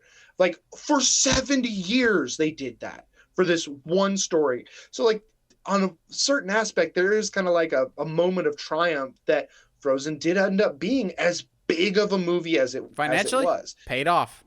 Absolutely. So, I mean, I don't want to, I said I didn't want to go into the full story, but like totally just, that's just that's the whole story. Speed Racer, easily one of my favorite like odd movies. Legitimately started, like the scripts were starting to be written in 1992. And they just bounced around from director to director, and like as these kinds of things like that as that happens, and of course rights were bounced around. Like legitimately in 1995, Johnny Depp was cast as the lead role in Speed Racer in 1995. Like wow, what? Like it was supposed to release like in 2 years after that. Obviously he got scrapped and just didn't see any light of day until about 2004 when Vince Vaughn was spearheading the revival of the project. Vince Vaughn was originally cast as Racer X, which is crazy. I could see him in the John Goodman role. Oh, absolutely. And of course, eventually the Wachowskis took over in 2006 and then released it in 2008. But like, seriously, like this movie's been something we'll talk about here in a minute. Like has been Warner Bros. has had the rights on the shelf and has been working on it since the early 90s, which is crazy to me. That I know Speed Racer is not everyone's cup of tea. And, yeah, I get that, and I will say it is entertaining. It is good popcorn movies, but like it's not like you're not going to be like, wow, that was some of the best film ever. I get that, but just like the fact that the movie took Jesus, was it 92 to 2008? That's 16 years. 16. I was close. I was going to say too much math for 15. Josh in this episode. This is not boding well. All right, I am down to my final three, my man. Same. So you had one that started in the 90s. Yeah, I think our last one will probably be the same one. Yeah, I think so too. One, it's a movie Josh and I like, but two, it has to have the record for the longest in development hell cycle. Just to tee it up for you guys, This movie was in development hell for 8 decades. Over 80 years, our final movie was in development hell. Okay, so Josh and I are on the same page. Yes, probably. Josh brings up Speed Racer, starting production in the 90s. Well, one of the movies that I put on my list started development in 1997 and was originally written by the same guy that would go on to write Shazam and the Goosebumps movies. Will Smith's Gemini Man. Interesting. Okay, cool. It was originally set to star Chris O'Donnell and Harrison Ford. What in the world? What? But honestly, I don't know if that would have helped. I mean, at least you could tell the difference between the young guy and the old guy at that point. Unlike the actual Gemini Man. But, okay, tell me there's not a more 1997 statement than starring Chris O'Donnell and Harrison Ford.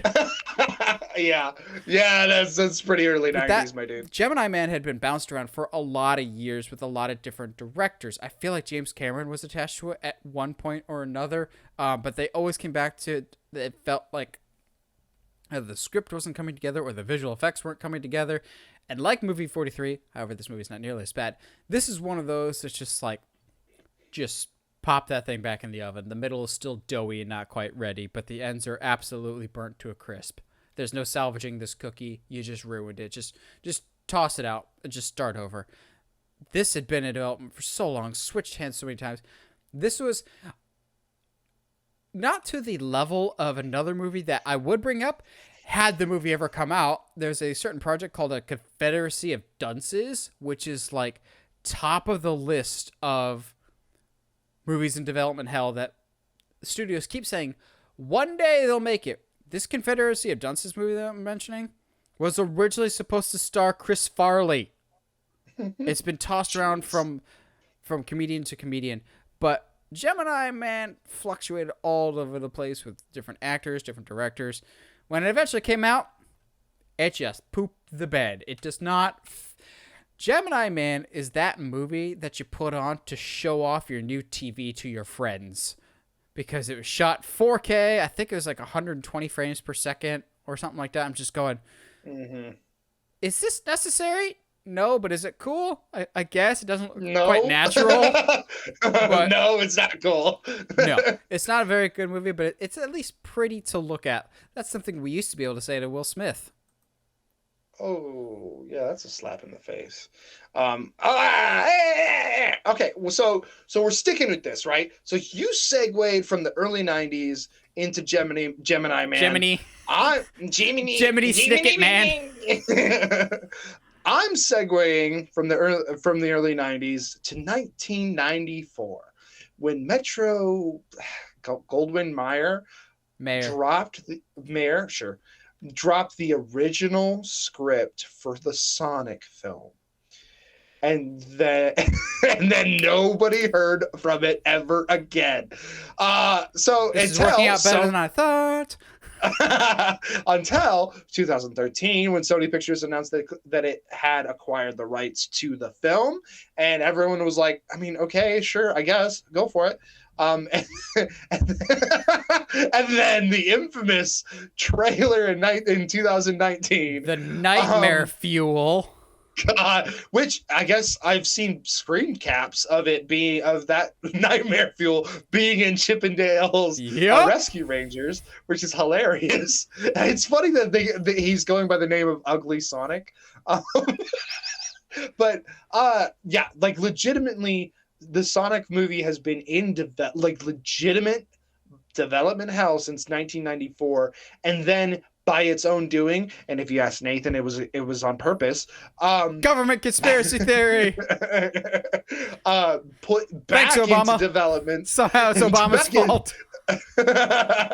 Back into development hell until February 14th, 2020, when it came to theaters and quite honestly surprised everyone as far as being like, is it the best movie ever made? Yes. Absolutely not.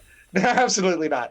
That's the second. That's the second one. The second one's masterpiece. The second one is oh my gosh. If Nicolas Cage was like, No, If Nicolas Paddington 2 Cage was voiced fine. Knuckles, Oh, dude. or Okay, Nicolas no. Cage was Dr. Robotnik.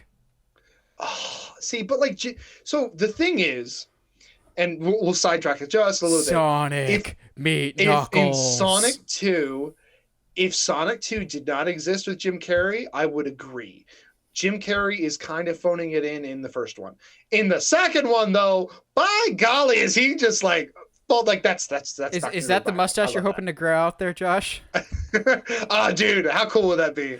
Just how, get like, some moose and like ridiculous. actually make a lightning bolt. Yeah, like I just show up one day and there's like this giant foot long mustache. I mean, you've already got the proper amount of hair on the top. Yeah, I just gotta start licking electric quills and drinking mushroom coffee. I was about to say, where are you going with that? And the opening of the Sonic 2, obviously. All of a sudden, we just see Josh licking outlets. Yeah, I've never done that before. Like so the anyway, problem moving child on. that he is. What's fantastic is Josh has just set me up perfectly, whether he realizes it or not. And Josh, you better not have put this on your list because you knew for a fact it was going to be on mine. It's great that you bring up Sonic because we got to talk about another video game movie. The definition of video game movies living in development hell. Uncharted! Oh my gosh! Y'all I know, legitimately, dude. you did not put it on your list because you knew it would be on mine? I didn't, but I was like, I saw it, I was like, oh yeah, Uncharted, that was in for a long time. I'm not going to put it on my list because Nathan will have it. Yep. Y'all, Uncharted, the first game, Drake's Fortune, came out in 2007. Sony immediately knew they had a hit on their hands because in 2009 they started production on this movie, and boy, y'all are pissed about the Uncharted movie that ended up coming out. Y'all would have freaking hated the 2009 version because it would have seen the reunion of Robert De Niro and Joe Pesci, to which I'm just going, who is playing which and what? Is Joe Pesci Nathan Drake? I would love that. No, actually, I would hate that. But around this time in 2009 is also when you get Mark Wahlberg cast as Nathan Drake. And unfortunately, he never left the project. Should he have left the project once he aged out of the role of Nathan Drake? Abso-freaking-lutely. Did he belong as Sully? No. No, he did not. And you can't tell me how many times he does. It still bothers me to this day that in the Uncharted movie, when Nate finally puts on the gunshots, yay, it's the Nathan Drake we know and love, immediately cuts the hard cam to Mark Wahlberg piloting a ship. I don't care about him! Focus back on the movie's main character, you editing moron! But cutting back to Wahlberg, originally attached back in 2009, American Hustle's David O. Russell, that actually worked out so much better out loud, was originally tapped to direct. But over time, he dropped out. Insert a revolving door of directors and writers. At one point, Uncharted had the writers for National Treasure on board, and they didn't stick around. You waited too long, Sony. You already had the perfect writers. It was right there in front of you.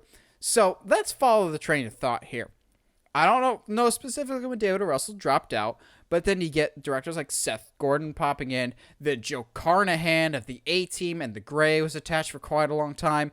Honestly, I'm glad Joe Carnahan's version didn't come out because he's like, Uncharted as a game franchise is very distinctly R-rated, so that's what we're kind of hoping for. I'm going, what? What game are you playing, my dude? What games did you play? It's definitely a PG-13 adventure franchise. But then Joe Carnahan left, thank God. Then the one that still pains me to this day. Free Guy and the Adam Project's Sean Levy was attached to direct at one point. He was attached for quite a while, and then eventually he dropped out, which made way for 10 Cloverfield Lane's Dan Trachtenberg to come in. I got super excited. Around the time that I think Sean Levy or Dan Trachtenberg was on board is when Tom Holland jumped on board and they're like, hey, Mark Wahlberg, this project's taking so freaking long that you're now old enough to be Sully. He's still really not. But we're just going to give the role to somebody else because you've aged out of it. And Tom wanted to do a Bond movie, and they told him no, so they turned it into this. Look it up. That's actually what happened. Then Dan Trachtenberg left. That's actually what happened. Tom Holland was like, I want to make a James Bond prequel, but you don't know it's a James Bond prequel till the end. And then they're like, no. Well, I'm bored when making Spider-Man, so I was just playing Uncharted 4 a lot in my trailer. And Tom Rothman's going, you genius! You want to be on Uncharted? Do I get paid? Absolutely, boy. Okay, then. Sure, why not?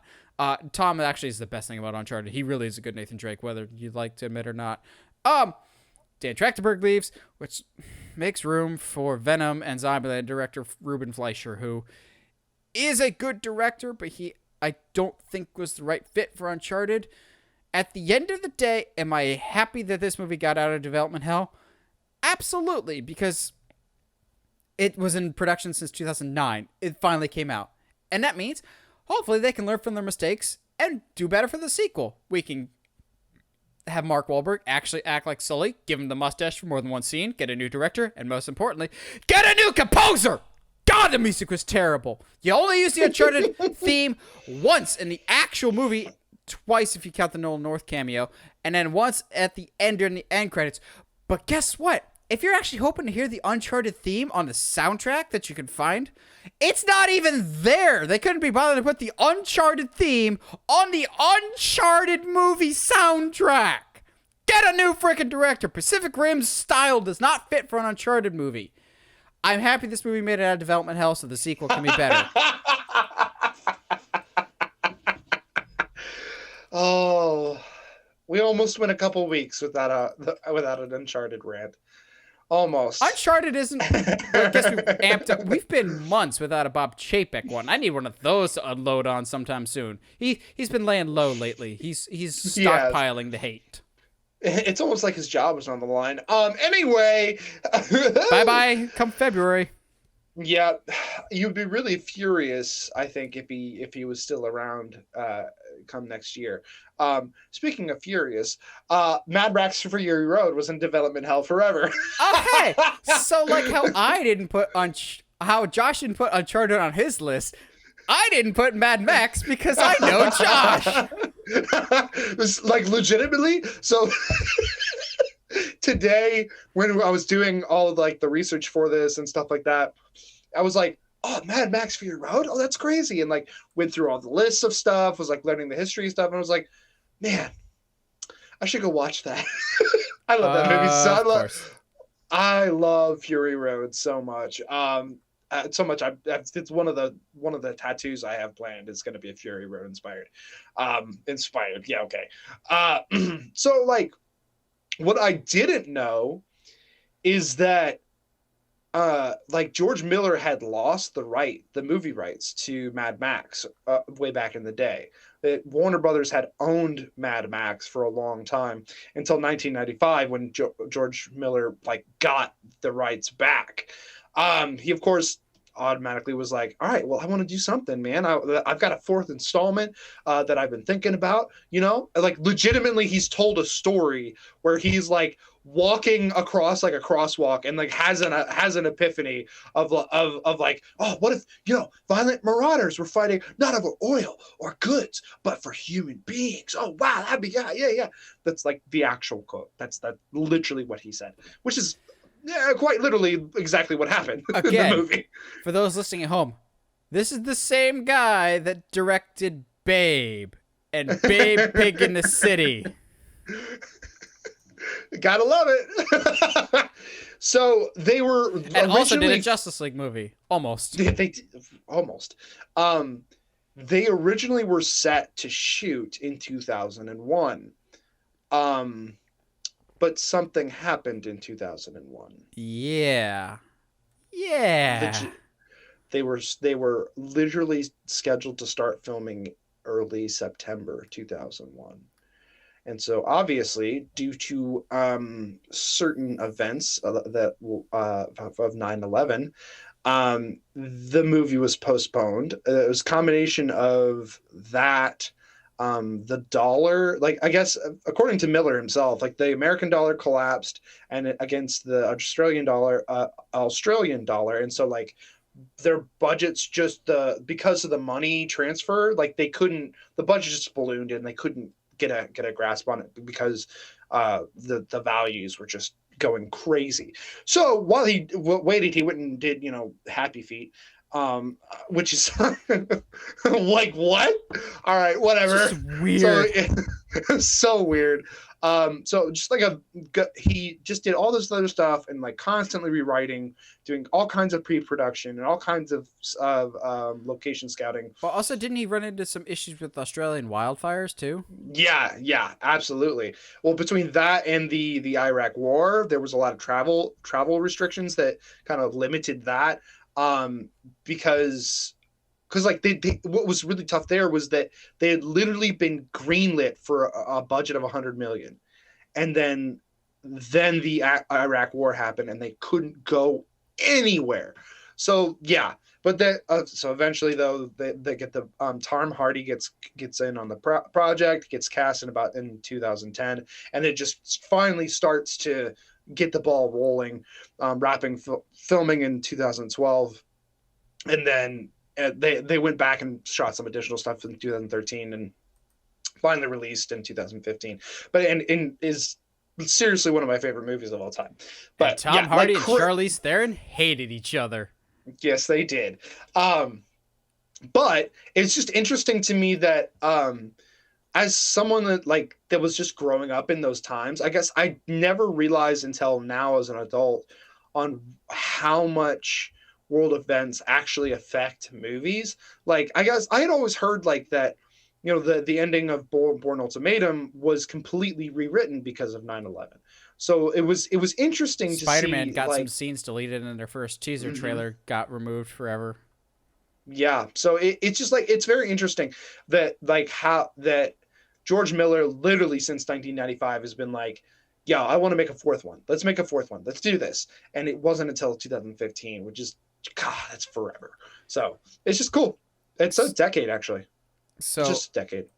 Last but not least, at least not for Josh and I, because we still fervently defend this movie, because I'm assuming Josh and I have the same one here. It is the movie. We'll see. It is the movie that is the definition of development hell. Because, believe it or not, the first attempt at making this as a movie dates back as far as 1931 as an animated feature first. And that is John Carter of Mars. Interesting. No. We don't have the same one?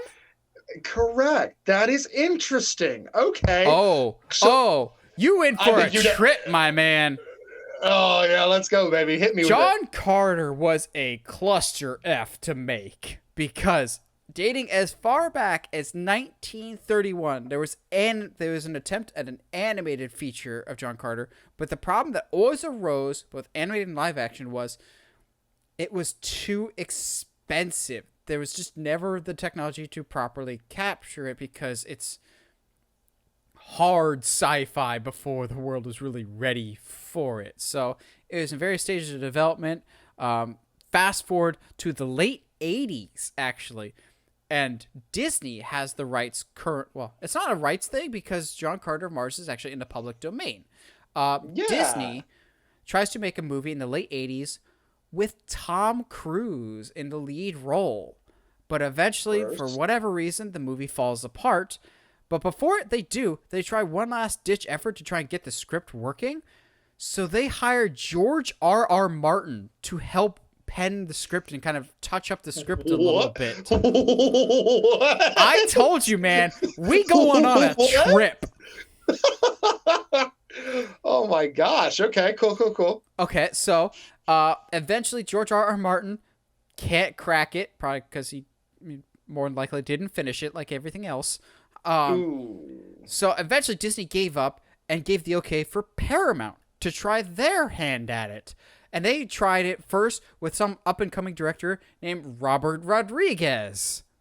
Then, when he couldn't crack it, it was handed off to some other Mandalorian director by the name of Jon Favreau. who was coming off Other Mandalorian. That's great. It's crazy who was how coming all the off his stars align. movie Zathura not too long ago. So he was still kind of dabbling in that hard sci-fi visual effects realm. Well, Paramount couldn't crack it either, so it went back to Disney, who still couldn't figure out what to do with it, and they were just kind of floating around, when Andrew Stanton, the director of Finding Nemo and one of the very first animators at Pixar in the very early days, found out that Disney was eyeing making a movie. And he was a huge fan of it. So he basically went to the higher-ups and was like, I need to make this movie. So what ended up happening is this was his first live-action movie, and it kind of ends up showing. So he gets John Carter, but then the marketing kind of screws them over. The trailers basically do not show or properly illustrate what the movie is, to the point of there's a super fan of John Carter. I forget the channel's name, but he basically recut the trailer showing, okay, this is how I think it'll go based off of how it is in the book. And that was actually ended up being used by Disney, if I remember correctly, and go, Interesting. oh, that's much better. But yeah, John Carter would ultimately get accused, when it eventually did come out, of, oh man, you just copied from Star Wars, this or the other thing, without people realizing that this has been in development for so long, that the original book was actually what inspired Star Wars and other stuff to begin with. The princess with the gold bikini, that first came from John Carter. Flying spaceships, desert planets, that's all really comes from John Carter of Mars first. And so many studios wanted it, one, because it was public domain, but two, it basically writes itself for print money with your new sci-fi world. It always became too expensive to make, though, was the issue. And the budget ended up being close to like 150, 200 million for the final product. Like, it was massively expensive. Now I'm very curious. I thought we were on the same page with this one, because John Carter's John Carter. We talked about that so much on this show. Yeah. We also talk about another movie a lot. That really, what's interesting is, a theme here with all of our films has been the reason that it's been in movies or in development hell usually is because they can't get people to stay on the project. They can't get people, you can't keep directors, can't keep writers. Well, in this case, they had the writers, they had the directors, but Disney just did not at any cost want to make Treasure Planet. I knew you were going Treasure Planet. I didn't put it because I was thinking, once they actually were given the okay to start the movie, they didn't run into any issues. It wasn't so much the development process, it was the approval process more so than I anything guess. Okay, but because Josh, explain to the people at home what I'm talking about of the approval process was dickish for this movie. I was dumb and did not I did not get the director's Musker name. and Clements. Yes. Where was it? Okay. John Musker and Ron Clements. Yeah, fantastic. Like, literally. Who also made cameos in the movie. Yes. They're the ones that give Jim Hawkins directions to the RLS Legacy, which is Robert Louis Stevenson. Literally, name a movie that affected you in your childhood, and from Disney, and they most likely were the ones responsible. Hercules, Aladdin, Last Little Mermaid, Moana. But like, quite literally, we will all not of besmirch those, the name of Moana here. No. That's later though. That's what's way later. Back in 1985, they approached Disney with this story. Yeah, 1985. That was when the first meeting they had when they pitched the story of Treasure Planet, which is essentially Treasure Island but in space. In space. Which is like, it's a cool idea. So Disney basically was like, yeah, that's cool. We'd really prefer you to do these projects instead. And like, so I think they went from that meeting and went and worked on Little Mermaid. And then after that, they're like, okay, cool. Now can we make it? And they're like, we'd really prefer if you did Aladdin for next. Okay. Or I'm forgetting the order of it, but like it legitimately, like it was like they kept making a movie and then going back to Disney and be like, okay, now can we make it? It was like, specifically no. Jeffrey Katzenberg's fault, and Jeffrey Katzenberg was not well liked by Disney animators. No, which is, yes. But it's okay. He would go on to DreamWorks. Constantly. hey, careful, because DreamWorks has done some fantastic things. True, but when Jeffrey Katzenberg signed up and joined DreamWorks, his blatant goal was, hey, let's just copy Disney. You know what DreamWorks' first movie was?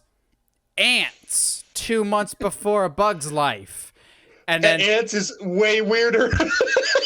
and DreamWorks' biggest movie up until that point was a movie about an ugly creature that makes fun of Disney fairy tales.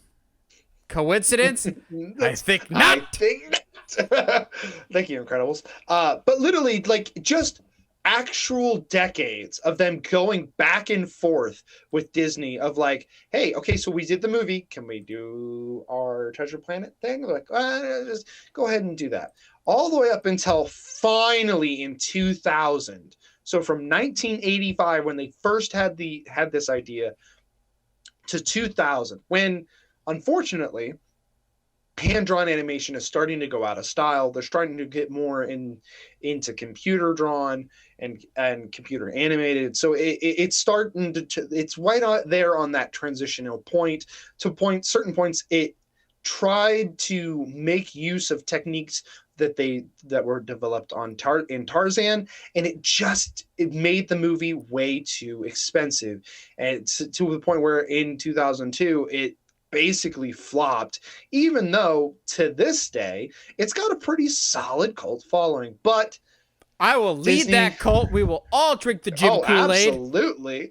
Kool-Aid and Jim does not belong in the same. My bad. No. The Jim Hawkins Kool-Aid, I mean. Yeah. But like Disney as a company literally does not acknowledge this film. It puts it in the same category as the Black Cauldron, which I think is unfair. No. Disney puts this thing in the same category as Home on the Range and how much they talk about this. No, true. Because, like, to me, Treasure Planet is, if you want to do a live action remake, if we're doing those now, like, to me, that is easy money right there. At least in today's scope. Like, you've got a character who is what's the story? It's a teen to man kind of story. It's a coming of age. There it is. It's a coming of age story. I was trying to remember what the words were, man. It was right there, right on the tip of my tongue. It's a coming of age story. It's got adventure and swashbuckling. It's a boys to men story. It's a boys to men. Boys to men doing the soundtrack for Treasure Planet. No. I would listen to that. It's gonna be Phil Collins. No, it's Goo Goo Dolls coming out of retirement. Dang it! I will accept no substitutes. Actually, technically, it wasn't even the Goo Goo Dolls. It was just the one Goo Goo. Yeah, it wasn't even all of them. It was just funny. But he's still here. Dang it! I'm still here. But like, it to me is like, and I agree. Like, technically, it's not development hell, sure. But it still took like Josh just wanted an excuse to talk about Treasure Planet. Yes, I was like, I quite literally when I was making this list, I was like, all right, movies that escape development hell, space, start list, Treasure Planet. Okay, now time to go look for some. Wait, you're saying How to Train Your Dragon took more than 2 years to make? Development hell. Don't tempt me. It took 3 years to make. That's average for an animated movie. Development hell. Oh my gosh. But yeah, Treasure Planet to me is I just don't know why at this point we're not. I mean, I know why, but yeah, it's because Bob Chapek's in charge. Yes, I think I'd like to think that. Oh no, it's not Eisner. No. Who was the guy that before JPEG? Iger. Iger. I get the Eisner and Iger confused. Michael Eisner, but Bob Iger, Bob Paycheck. yeah. I only know last names. I think if Iger was still in charge, I think eventually we probably would have gotten around to doing Treasure Planet. I'd like to think that anyway. The weird thing is, like, we're doing all the ones from the Disney Renaissance. Soon enough, we'll get around to the 2000s. We'll get a live-action version of Home on the Range with modern CGI. We'll get a CGI live-action Brother Bear movie with Phil Collins returning. Bro, actually, don't tempt me, because that would be super cool. And then I'd be so down do a for Disney that. Plus live-action series about just the moose dudes, with not even the bears in it. It's just the moose guys. Let's be honest. I would watch the crap out of that. Yeah, I don't hate that idea. I don't hate that idea at all. And then we'll get a CGI live-action Chicken Little with Zach Braff as the Chicken Man. I mean, if we can get a live-action Tarzan, that'd be cool. Can he have a beard this time? Because that still bothers me. No. Why is Tarzan clean-shaven with no beard? We never see him with shaving tools, ever. Okay, and his dad had a baller beard. His dad had the mutton chop beard. That is true. So you can't tell me it's not in his genes. In my head, I was like, I mean, some people just cannot grow beards. Absolutely. But his dad had the chops. His dad is literally shown with like a massive beard. So yeah, no, I agree. And like, if they're gonna do it, can we please get like book accuracy where he snaps gorillas' necks by doing a full Nelson? And then a full Nelson. He does that crap in the books, and he'll put it on gorillas, and the gorillas don't know what to do, and they're like squirming around. And he just goes. Jeez. Also, let's tie this all together while we close this up. You know who wrote Tarzan? Same guy that wrote John Carter. Edgar Rice Burroughs. No way. Hold on. No way. Look it up, man. That's crazy. I'm good at this. See, I'm here just because it's funny to hear a guy babble about movies who doesn't actually know what he's talking about. And then you're like, yes, but you're not far off.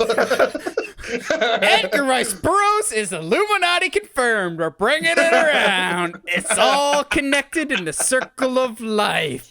Lion King development hell movie. Maybe. I don't know. Well, what do you guys think? What are some movies that you've seen that somehow escaped the phantom zone that is development hell? Was it better off for escaping development hell, or should it stayed in the oven a little longer and finished marinating? Because that's how ovens work. Let us know your thoughts down in the comments. We always like hearing from you guys. If you haven't already, subscribe to us on whatever audio platform you're listening to us on, whether it's iTunes, Spotify, Google Podcasts, or YouTube. And if you haven't already subscribed to us on YouTube, help us get to 700 subscribers so we can talk about Darth Jar Jar on the pod. And as always, stay sharp, movie guys and gals.